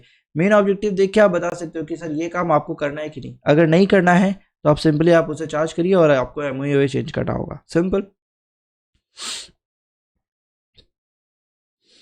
एओए में एक्चुअली एओए बहुत रेयरली चेंज होता है, मतलब हर वक्त एमओए बहुत फ्रिक्वेंटली चेंज होता रहता है। आपका अगर कैपिटल चेंज हो रहा है तभी चेंज होगा, जब हम लोग कैपिटल चेंज करना सीखेंगे तब हम लोग एमओए ये चेंज करेंगे, ठीक है। अदरवाइज एओई के अंदर क्या होता है ना, जब कोई स्ट्रिक्ट रिक्वायरमेंट आप चाहते हो, जब कोई बड़ी कंपनी होती है ना, पावरफुल कंपनी होती है, कोई स्ट्रैटेजिक बंदा बोर्ड के पोजीशन में बैठता है, तब वो एओई के साथ खेलना स्टार्ट करता है कि हम लोग आर्टिकल में ये चेंजेस लाना चाहते हैं। अदरवाइज इन जनरल आप देखोगे आपको आर्टिकल में चेंज करने वाले लोग नहीं मिलते हैं, ठीक है। आर्टिकल तभी चेंज करने के लिए आता है जब कोई बोर्ड के पैनल पे कोई ऐसा बंदा बैठता है जो लॉ को अच्छे से समझ रहा है और वो प्ले करना चाहता है, तब आपको एओई का मजा आएगा। अदरवाइज कुछ खास नहीं आता एओई में, ठीक है। Certificate of incorporation understand different aspect, right. Certificate of incorporation एक था ना मेरे पास, पता नहीं किस कंपनी का है, किसी का तो है, राइट। ये देखो सर्टिफिकेट ऑफ इनकॉर्पोरेशन में ना यहाँ पे ना अक्सर यहाँ पे कभी कभी ऐसा क्रॉस मार्क मिलेगा नॉट वेरीफाइड लिख के, आपके साथ होता होगा। यहाँ पे जैसे क्लिक कर रहे हैं तो ये दिख रहा है valid signature validity etcetera etcetera, यहाँ पे कभी कभी दिखता है ना कि not verified, certificate is not verified, ये नॉट वेरीफाइड, वो नहीं, बहुत बहुत बार ऐसा ऐसा नाटक करता है, ठीक है। तो उस सिचुएशन में क्या करना है आपको, यहाँ से सेटिंग पे जाना है, कहाँ जाना था, एक सेकंड रुक जाओ, कुछ तो था यहाँ ऑप्शन,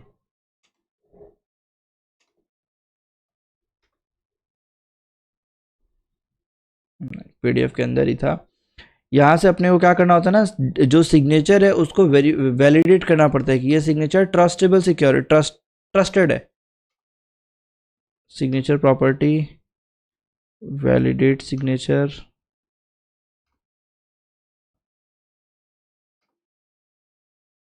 ट्रस्ट। अब देखो ये जो इन अनवैलिडेट दिखा रहा है बिकॉज ऑफ दीज 3 मार्क्स, ठीक है। Add to trust certificate, okay, this trusted root करके ओके कर दिया, ठीक है। अब अगर हम लोग इसको ओपन करेंगे तो शायद दिखाएगा वैलिड, यहाँ से दिखाता है और एक ऑप्शन रहता है, 2 ऑप्शन। तो आपको इस शेयर सर्टिफिकेट को क्या होता है एक्चुअली अल्टीमेटली वैलिडेट करना पड़ता है कि हमारा ट्रस्टेड है। ये देखो आ गया, signature is valid, blue green हो गया। पहले क्या था यहाँ पे ऐसे मार्क करके था, पता नहीं कैसा था, वो तो चला गया। ठीक है, बैक करके आप देख लेना, यहाँ पे था सिग्नेचर इज नॉट वैलिडेड। तो यहाँ पे आपको सिंगल सिग्नेचर प्रॉपर्टी पे जाना है, सो सिग्नेचर सर्टिफिकेट ट्रस्ट पे जाना है और आपको ये इसको ट्रस्टेड कर देना है, ऐड टू ट्रस्टेड सर्टिफिकेट कर देना है। ठीक है, जैसे ही इसको ट्रस्ट लिस्ट में डालेंगे फिर ये आपका वेरीफाई करेगा। एक्चुअली होता प्रॉब्लम क्यों है, सिस्टम इस सिग्नेचर को वेरीफाई करने के लिए वेब ओपन नहीं करता है, उसको लगता है कि अगर इस पर क्लिक करते हैं तो शायद कोई मेलवेयर डाउनलोड हो जाए, कोई वायरस डाउनलोड हो जाए। ठीक है, तो इस चीज़ को प्रोटेक्ट करने के लिए आपको ये बताना पड़ता है कि ये मेरा ट्रस्टेड है, तो जाके ये चेक करता है एमसी के जो भी ये मतलब अंदर बहुत कुछ लिंक विंक रहता है भाई। ठीक है, तो उसके बाद जाके यहाँ पे एक्सेप्ट होता है। ये तो पुराना शेयर सर्टिफिकेट है इनका, जो भी कंपनी है, इसलिए यहाँ पे इस तरीके का डब्बा बन के आ रहा है। अब जो आता है ना, अब क्या हो, यहाँ पे ना ऐसा क्रॉस बन जाता है सीधा कि digital signature is not verified, ऐसे करके आता है। और बैंक में आप जब दोगे ना, बैंक वाला बोलेगा अरे ये तो वेरीफाइड ही नहीं है, हम कैसे एक्सेप्ट कर ले, बैंक समझता नहीं है बात को। तो उस सिचुएशन में आपको इसको राइट क्लिक करना होगा, इसको यहाँ से भी कर सकते हो क्या, हाँ, सो सिग्नेचर प्रॉपर्टी, यहाँ से भी आप जाके वैलिडेट कर सकते हो, सो सिग्नेचर ट्रस्टेड में जाके ट्रस्ट कर सकते हो उसको। अब इस जब कर दोगे ना, ये जैसे ही वैलिडेट हो जाएगा, इसको संग संग प्रिंट करिए या संग संग प्रिंट करके उसके बाद उसको भेज दीजिए कि ये ले भाई प्रिंटेड कॉपी दे देना होता है को। ठीक है, तो वो फिर जमता है, क्योंकि बैंक वाले को आप समझा नहीं पाओगे ना कि क्या दिक्कत है। ठीक है, वो समझेगा नहीं, वो एनी डेस्क लेके थोड़ी बैठेगा आपके साथ। ठीक है, और इसके अलावा आपका मान लो कंपनी का नेम चेंज होता है तो कंपनी का नया सर्टिफिकेट ऑफ इनकॉर्पोरेशन आता है, क्योंकि पैन नंबर चेंज हो जाता है उसके साथ साथ। ठीक है, बट आपका डेट ऑफ इनकॉर्पोरेशन चेंज नहीं होता है कभी भी, डेट ऑफ इनकॉर्पोरेशन आपका वही रहता है जो आपका रहता है। ठीक है, ये एस्पेक्ट भी हमारा कवर हो गया, ये सिग्नेचर वाला मेरे को आपको बताना था, बता दिया।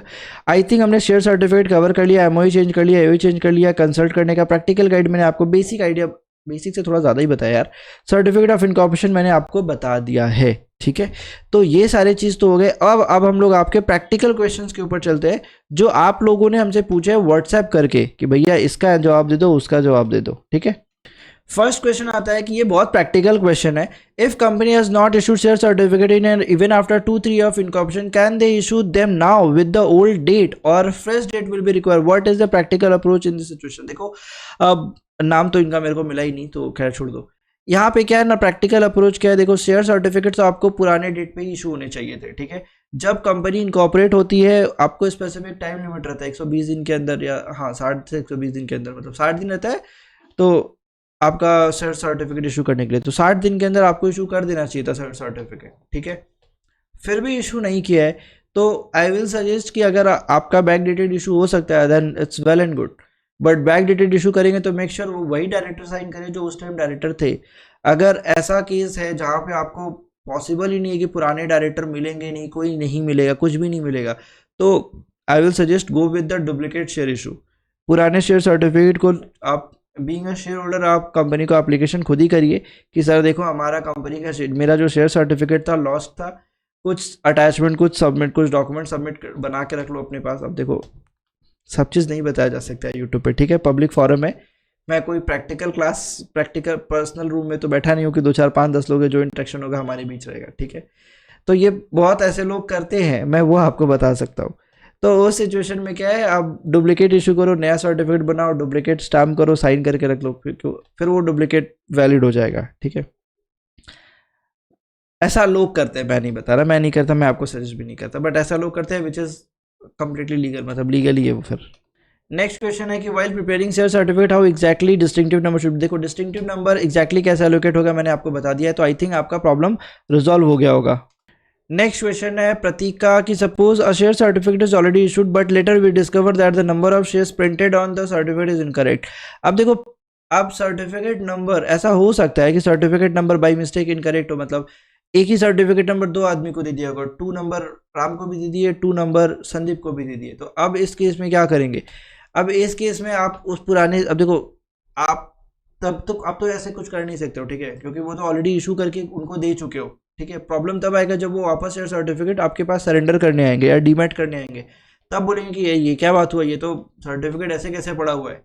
सेम सर्टिफिकेट नंबर कैसे पड़ा हुआ, राइट। तो उस सिचुएशन में क्या करना होगा, प्रैक्टिकली अगर बोलूँ तो आप वो शेयर्स या तो स्प्लिट कर दो, ठीक है, दो हिस्सों में तोड़ के उनको पकड़ा दो, तो आप शेयर सर्टिफिकेट नंबर चेंज कर पाओगे उसके हिसाब से, ठीक है। और या फिर आप उसको लॉस दिखा के डुप्लीकेट इशू कर दो, तो आपका फिर प्रॉब्लम हट जाएगा यहाँ पे, ठीक है। प्रतीक शर्मा आई थिंक हो गया। Amit, if director who has suppose to sign the share certificate resign before signing them, can the new director, हाँ कर सकता है। जैसे अब मान लो 60 दिन के अंदर का शेयर सर्टिफिकेट इशू करने थे, उससे पहले मतलब जो डेडलाइन है, उस डेडलाइन के बीच में जो भी डायरेक्टर कंपनी में साइन कर सकता है, ठीक है। बट अगर आपने बोर्ड रेजोल्यूशन में लिख दिए है उनका नाम, तो आपको एक फ्रेश बोर्ड रेजोल्यूशन पास करना पड़ता है, जिसमें नए बंदे का जो नया डायरेक्टर है उसका नाम आपको ऐड करना पड़ेगा, ठीक है। ये ध्यान रखना होगा। नेहा जी का क्वेश्चन है, is it legally permissible for a private limited company to issue share certificate in digital form और must they always issue in physical format. देखो ये चीज़ को लेकर अपने कल डे 4 में डिस्कशन करेंगे, कब शेयर सर्टिफिकेट फिजिकल इशू हो सकता है कब नहीं। बट प्राइवेट लिमिटेड कंपनी आज भी फिजिकल शेयर सर्टिफिकेट इशू कर सकती है। वो सभी कंपनियां जो एक स्मॉल कंपनी है, अब स्मॉल कंपनी का मतलब जिसका पेड अप कैपिटल 10 करोड़ और टर्नओवर 100 करोड़ तक का है, वो कंपनियां अपना फिजिकल शेयर सर्टिफिकेट रख सकती हैं, ठीक है। बाकी कंपनियों के लिए डीमेट करना कंपलसरी हो गया है, तो आई थिंक हो गया। नेक्स्ट क्वेश्चन विकास का है, if object clause of the company is already drafted very broadly, is it necessary to amend the MOA every time slightly different business activity started? नहीं, जरूरत नहीं है, ठीक है। अगर बहुत ब्रॉडर लेवल पे आपने एक्सप्लेन करके रखा है और उसके अंदर वो कवरेज आ रहा है, तो आई विल नॉट सजेस्ट कि आप बार बार उसको अमेंड करो, ठीक है। कवरेज हो रहा है, आप पढ़ के देखो। अगर आपको एज एन थर्ड पर्सन अगर आपको लग रहा है कि इतना तो चलता है, ये तो सही है, कोई प्रॉब्लम नहीं है, तो फिर ठीक है। अगर आपको पढ़ के ही लग रहा है कि यार ये थोड़ा ज़्यादा हो गया, मतलब मैंने ई कॉमर्स डाल के कुछ और भी एक्टिविटी अपने कर रहा है जो कि इससे जम नहीं रहा, ऐसे मैच नहीं कर रहा, तो चेंज कर लेना चाहिए। बीइंग ऑडिटर मैं अगर बोलता हूँ, अगर आप सीए हो, अगर आप किसी को ऑडिट करे हो, तो सर ये सब चीज़ आप नोट करके आप डालो कि ये गड़बड़ है भाई, आपको चेंज करना पड़ेगा, ठीक है। Sir, if a company want to completely change the main activity, will changing MOA sufficient or would change the company name also become necessary? Yes, बहुत इंपॉर्टेंट क्वेश्चन। अगर आप कंपनी का MOA चेंज करते हो, कंपनी का objective change हो जाता है, जैसे मान लो रियल एस्टेट की कंपनी थी, ठीक है, अब वो एक NBFC बनना चाहती है, तो मैं सिर्फ कंपनी का MOA चेंज नहीं करूंगा, MOA के साथ मेरे को नाम भी चेंज करना पड़ेगा। इट्स अ कंपल्शन, बिकॉज आपका जो मेन ऑब्जेक्टिव है वो आपके नाम को रिफ्लेक्ट करना चाहिए, आपका नाम को देख के पता चलना चाहिए कि आपकी मेन ऑब्जेक्टिव क्या है। तो इस केस में आपको नेम भी चेंज करना पड़ेगा, एमओई भी चेंज करना पड़ेगा, दोनों चेंज करना पड़ेगा। Saurabh, your question is really genuine. Next Priyanka question है, can a company include multiple potential business activity in MOA at the time of drafted even if they do not intend to start those business activity immediately? Yes you can, no issue. Priyanka बिल्कुल आप कर सकते हो। आपकी वो activity, कोई भी activity, कोई फर्क नहीं पड़ता है, हो सकता है आप 1.5-2 साल बाद स्टार्ट करो एक्टिविटी, आप कंपनी का ऑब्जेक्टिव ऐड कर सकते हो। एमओए में लिखा होने का मतलब नहीं है कि आपको इमीडिएटली करना पड़ेगा, यह आपकी इच्छा के ऊपर है। नेक्स्ट आदित्य क्वेश्चन है, while passing specialisation for MOA amendment, how detailed should be detailed should the justification be in the explanatory statement in the shareholders? Okay, sorry, जब आप स्पेशलाइजेशन पास कर रहे हो तो व्हाट इज द पर्पस, क्यों आप ये कर रहे हो, मतलब इसका स्पेसिफिक पर्पस क्या है।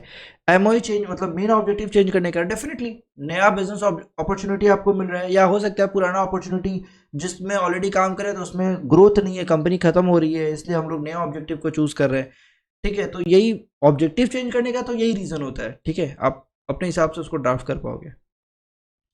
If the shareholders approve MOA amendment but the company delay filing with ROC, will the amendment will be valid? Yes, amendment is absolutely valid, दीपक। अगर शेयरहोल्डर्स ने अप्रूव कर दिया, आपने फाइलिंग नहीं की, और अगर कोई शेयर होल्डर आपके ऊपर एक्शन लेता है कि ये लोग फाइल नहीं कर रहे हैं, जानबूझ के मैनिपुलेट कर रहे हैं, तो कंपनी के ऊपर एक्शन भी हो सकता है, ठीक है। तो वैलिड तो 100% है, विद एडिशनल फीस आपको फाइल करना पड़ेगा, इसके लिए डायरेक्टर रिस्पॉन्सिबल होता है। श्रेया का क्वेश्चन है, if an AOA amendment restrict the share, if an AOA amendment restrict the share transfer right to existing shareholder, will the consent of all shareholders be required? देखो private limited company में तो रहता है कि private limited company को तो definition में ही है कि आप बाहर वालों को डायरेक्टली शेयर ट्रांसफर नहीं कर सकते हो, पहले आपको एग्जिस्टिंग मेंबर्स का कंसेंट लेना पड़ेगा, फिर आप बाहर वाले को ट्रांसफर कर पाओगे, राइट। तो AOA अमेंडमेंट के मतलब आप देखो रेस्ट्रिक्ट तो रखते ही हैं, मतलब इन जनरल रहता है, आपको रखना पड़ता है। पब्लिक कंपनी है तो फ्रीली ट्रांसफरेबिलिटी रहता है, वहां पे आप रेस्ट्रिक्शन डाल ही नहीं सकते हो, ठीक है, क्योंकि वो पब्लिक कंपनी, उसका नेचर ही है कि शेयर्स फ्रीली ट्रांसफरेबल होंगे, ठीक है। करंट का क्वेश्चन है, in case of conflict between article of association and shareholders agreement, which document should prevail legally? Right, this is a very powerful thing. देखो, article of association in general थोड़ा generic होता है, shareholders agreement specific होता है। आप जब भी shareholders agreement बनाओगे तो आप अपने article of association को पहले चेक करिए कि क्या वो आपको अलाउ करता है कि नहीं करता है। अगर shareholders association, shareholders agreement अगर अलाउ ही नहीं करता है, मतलब ऐसा है जो आपका आर्टिकल अलाउ ही नहीं करता है, तो आप तो जा ही नहीं सकते हो ना शेयर एग्रीमेंट के लिए, ठीक है। स्पेसिफिक है स्टिल, आप तो कर ही नहीं सकते हो ना, क्योंकि आपका आर्टिकल ही अलाउ नहीं कर रहा है, वो करना वो तो ऐसे ही लीगल हो गया, ठीक है। तो आपको पहले अपना आर्टिकल अमेंड करना पड़ेगा ताकि आपका शेयर एग्रीमेंट उसके साथ साथ सेट हो जाए। मनीष का क्वेश्चन है, can additional governance provision be added in a way which is not explicitly mentioned in the Companies Act? Yes, you can. बताया ना, अगर कंपनी से आप चाहो तो अपने मन से 30 डेज का नोटिस पीरियड डाल सकते हो, 80 डेज का नोटिस पीरियड डाल सकते हो, आप अपने हिसाब से स्ट्रिक्ट कंप्लायंसेस ऐड कर सकते हो, बट लीनियंट कंप्लाइंट नहीं कर सकते हो। मतलब ये नहीं बोल सकते कि हमारे कंपनी में 21 की जगह 10 डेज का नोटिस अलाउड है, अलाउड ही नहीं है। आप एक्ट को और एक्ट से स्ट्रिक्टर कंडीशन आप डालना चाहो डाल सकते हो, एक्ट से इजियर कंडीशन नहीं डाल सकते हो। नितिन का क्वेश्चन है, if amendment in AOA significantly affect the right of minority shareholder, can the shareholder challenge amendment? Yes, they can. NCLT में जाता है मैटर्स, ठीक है, 241 के अंदर मैटर्स जाता है sir. Ritika, if is it possible to completely redesign the directors appointment process through AOA amendment or the statutory limit? देखो, स्टैट्यूटरी लिमिट तो आप नहीं कर सकते हो, बिकॉज स्टैट्यूटरी लिमिट ऑलरेडी दिया हुआ रहता है, बट हाँ आप चाहो तो रेस्ट्रिक्ट कर सकते हो कि भाई हमारे यहाँ जो डायरेक्टर बनेगा वो ज़्यादा से ज़्यादा कम से कम कंपनी में डायरेक्टर रह सकता है, ये आप कर सकते हो। बट रीडिज़ाइन कर सकते हो, ऐसा नहीं है कि नहीं कर सकते हो, बट क्या ही कर लोगे। मतलब अगर आपका स्पेसिफिक कुछ ऐसा केस है, आपका कोई क्लाइंट सच में ऐसा रिक्वायरमेंट किया है कि हमको मतलब अपॉइंटमेंट का प्रोसेस हम लोग और स्ट्रिक्ट करना चाहते हैं, तो कर सकते हो, मतलब स्ट्रिक्ट कर सकते हो, बाकी ईजी तो नहीं कर सकते। Arjun, in the sin mentioned on the certificate of inclusion, what exactly do first few characters? अरे ये तो बेसिक चीज़ है, चलो मैं आपको बताता हूँ। कंपनी का सिन नंबर है ना, रुको, ये मैंने शायद लास्ट वीडियो में बताया था। ये जो यू दिख रहा है ना, it stand for the unlisted, L रहेगा तो लिस्टेड, जैसे रिलायंस है तो एल लिखा रहेगा, ठीक है। गलत सिन नंबर है, सही सिन नंबर है, यू से ही पता चलता है कि ये लिस्टेड का है कि अनलिस्टेड का है, ठीक है। सेकंड, ये आपका सॉरी ये बताता हूँ, ये बी आर लिखा हुआ है, ठीक है, B R is stand for Bihar की कंपनी है, ठीक है। और ये कब इनकॉर्पोरेट हुआ था? 2021 में। ये 31909 इज अ NIC कोड, किस एक्टिविटी के लिए ये कंपनी बनाई गई थी? PTC stand for the private limited company, और ये रजिस्ट्रेशन नंबर है, ठीक है। तो ये याद हो जाएगा आपको, पहले वो लिस्टेड है कि अनलिस्टेड, फिर किस पर्पस के लिए है, कौन से जगह पे है, कब बनी थी, क्या है रजिस्ट्रेशन नंबर। तो ऐसे याद रखोगे तो याद हो जाएगा, कभी कभी भूल जाते हैं बट याद रहता है।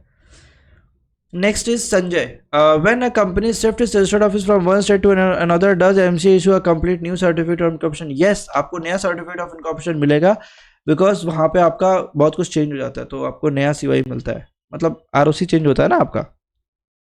अभी तो ROC नया नया भी आ गया, तो अब तो आपको स्टेट मतलब डिस्ट्रिक्ट मतलब एक ही स्टेट में भी आपको नया नया CY मिलेगा, certificate of incorporation. If a company changes its name, what changes appear in the certificate of incorporation? Does sin also change? Yes, अगर आपका नेम चेंज हो रहा है तो sin भी कभी कभी चेंज इम्पैक्ट करता है। इन जनरल नहीं करता, 99.9 मतलब नहीं करता, नहीं नाम के साथ तो नहीं इम्पैक्ट करता है, sin नंबर तो फाइनल रहता है, क्योंकि नाम रिफ्लेक्ट नहीं कर रहा है, इसमें नाम का कोई रिलेशन नहीं है, तो कोई इम्पैक्ट नहीं करेगा, आपका sin नंबर सेम रहता है, ठीक है। अंजलि का ये क्वेश्चन था। Next is Rohit, under what circumstances can a certificate of incorporation be cancelled or declared invalid by authorities? देखो, what circumstances can a COI can be cancelled? अगर आप कंपनी इनकॉर्पोरेशन फ्रॉडुलेंटली किए हो, कोई पाकिस्तान का बंदा कंपनी बना के बैठा हुआ है एंड ये डिक्लेयर हो जाए कि यार ये तो फ्रॉड है, ये तो फ्रॉड डॉक्यूमेंट देके सब इनकॉर्पोरेशन किया था, तो डिक्लेयर कर सकते हैं कि CY फ्रॉड है आपका, हम इसको कैंसिल कर सकते हैं। मतलब ROC के पास फुल पावर है कि वो अगर उसको कभी भी ऐसा लगता है कि ऐसा चीटिंग कुछ हुआ है, फ्रॉड हुआ है, तो डिक्लेयर कर सकती है वो। नेक्स्ट वर्षा का क्वेश्चन है, good afternoon sir, good afternoon. During client consultation of MOA amendment what are the most critical aspect we should verify before initiating the process? Critical aspect should verify before initiating process. आप आप पूछ सकते हो कि sir आपकी company का MoE कितनी बार change हो चुका है, ठीक है, और अगर बोले कि 2-3 बार चेंज हो चुका है तो सारे का कॉपी मांग लो, क्या क्या कब कब चेंज हुआ है, जब जब चेंज हुआ है उसका आप रेजोल्यूशन मांग लो। देखो इतना चीज़ तो वो देगा नहीं, ठीक है, उसका वहीं बैंड बच जाएगा, ये तो पता है, ठीक है। तो क्लाइंट का कब कब एमओई चेंज हुआ है, जब जब चेंज हुआ है तब तब का रेजोल्यूशन क्या क्या था आपका, रेजोल्यूशन दे दीजिए। अगर हो सके तो मिनट बुक मांग सकते हैं आप उस टाइम का, मतलब शेयर होल्डर्स का मिनट्स तो मांग ही सकते हैं, एक्सट्रैक्ट आप। और इसके अलावा आप ऑब्जेक्टिव क्या चेंज कर रहे हो, ठीक है, और ऑब्जेक्टिव जब चेंज करो तो इसका ये जो एक्टिविटी है कब से स्टार्ट करने का प्लान करो। ये बेसिक चीज़ें जो आप मतलब इंपॉर्टेंट एस्पेक्ट है जो आप पूछ सकते हो। एंड कौन डायरेक्टर जो साइन करेगा, ये सब चीज़ आप पूछ सकते हैं वर्षा। नेक्स्ट आकाश का क्वेश्चन है, if a company is already conducting a business activity that is not mention in what compliance risk penalty could be raise. देखो ये एकदम जेन्युइन चीज़ है। अब देखो ऐसा कोई शेयर होल्डर अगर आए सडन बोले कि भाई कंपनी में 4 दोस्त मिलके कंपनी का चला रहे थे, ठीक है, और 2-3 दोस्त एक साथ चला रहे और एक दोस्त भड़क गया तीनों दोस्तों के ऊपर, ठीक है। अब ये भड़का हुआ दोस्त कल को चाहे तो एनसीएलटी में जाके बोल सकते हैं कि ये कंपनी वो एक्टिविटी करी जो उसको अलाउड नहीं है, तो एनसीएलटी आपके ऊपर एक्शन ले सकता है, 3 डायरेक्टर के ऊपर एक्शन ले सकते हैं कि आप वो एक्टिविटी कर ही नहीं सकते जो आपको एमओई में अलाउड नहीं है। तो ये प्रैक्टिकली तब होता है जब ईगो क्लैश होता है प्राइवेट लिमिटेड कंपनीज के अंदर। पब्लिक लिमिटेड में होता है जब पब्लिक के नोटिस में आता है, ठीक है। तो पब्लिक लिमिटेड में तो ऐसा नहीं होता है, मतलब इन जनरल वो लोग कंसल्टेंट हायर करके रखते हैं जो चेक करते रहते हैं। बट प्राइवेट लिमिटेड में ego clash is the biggest issue, family dispute is the biggest issue. Family dispute हुआ, आते हैं बैठ के, मतलब मेरे साथ अक्सर बहुत बार हुआ है, क्लाइंट आया बैठा, सर मेरे को अपने डायरेक्टर के ऊपर केस करना है, ऐसा उसको फंसाना है, क्या करूं? अरे भाई ऐसे क्यों फंसाना है? तो वो उस टाइम में बोलता है मेरे कंपनी का पूरा ड्यू डिलिजेंस करो, निकालो गलती क्या है। मतलब वो कंपनी में डे टू डे इन्वॉल्व नहीं है, शेयर होल्डर है सिर्फ, बोला पूरा ड्यू डिलिजेंस करो, सब गलती निकालो। अब गलती निकाल के बताएगा, वो बैठ के केस करना स्टार्ट कर दिया, ठीक है, ऐसा होता है। नेक्स्ट 22 नंबर दिव्या क्वेश्चन है, when a company accept to when a companies expect to raise investment in future should MOA narrative should be drafted definitely to accommodate investment right?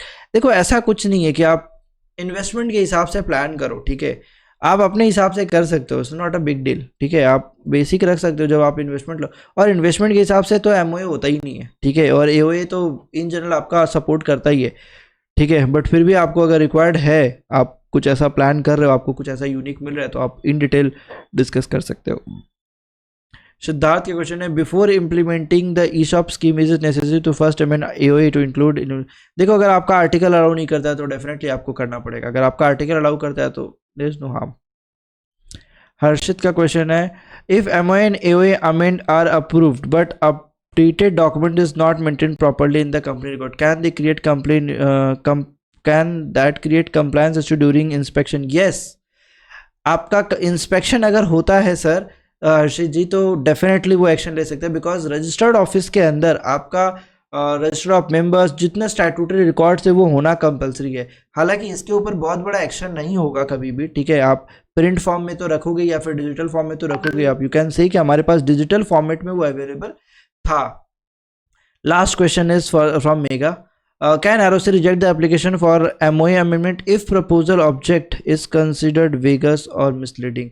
Definitely वो चेंज अगर ऐसा कोई आप अमेंडमेंट लेके आ रहे हो जिसका इम्पैक्ट आप एक्ट को बोले, अब जैसे तुम एमओए चेंज में लेके आ रहे हो कि हम ऐसा बम बनाएंगे जिसको हम पाकिस्तान में जाके फोड़ दें, ठीक है, तो ये तो वो नहीं अलाउ करेंगे ना सर। फिर आप ऐसा बोल के भाई हम बम फोड़ने जा रहे हैं पाकिस्तान में, ऐसा बम है इसलिए हम अपना एमओए चेंज कर रहे हैं, और चेंज करने के बाद आप बॉर्डर पे जाके झगड़ा करो, देखो मेरे कंपनी का एमओए में अलाउ है, मेरे को बम फोड़ना है, और पाकिस्तान में जाके झगड़ा करो कि मेरे को फोड़ने दो बम क्योंकि मेरा कंपनी का एमओए अलाउ करता है, तो ये तो नहीं करने देगा, ये तो आपको अलाउ नहीं करेगा। तो ऑब्वियसली अगर कुछ बोगस लगता है, बकवास लगता है, तो definitely they have that power to reject it. So these are most important, मेरे को लगा 25 क्वेश्चन थे जो इन जनरल मेरे को लगे। आप प्लीज़ ग्रुप को ज्वाइन कर लीजिएगा, और आपका भी कोई क्वेश्चन रहेगा डे 4 का मैं यहाँ पे डाल दूंगा, डे 4 से रिलेटेड जो भी क्वेश्चन रहेगा आप प्लीज़ ऐसे ही शेयर करिएगा। क्वेश्चन और भी तरीके से आए थे बट अपने उसको थोड़े सजा धजा के थोड़े अच्छे से करके लिख दिया, और जिसका जो नाम मिल पाया मेरे को, भाई किसी का नाम गलत भी हो सकता है, I am very much sure गलत हो सकता है क्योंकि ये गलतियाँ मेरा ट्रेनिंग करते रहता है,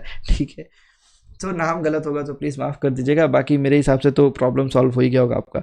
चलिए मिलते हैं अब अगले वीडियो में, अगले डे 4 के अंदर, ठीक है। डे 4 के अंदर क्या क्या कवर होगा हम लोग ग्रुप में डिस्कस कर लेंगे। Bye bye.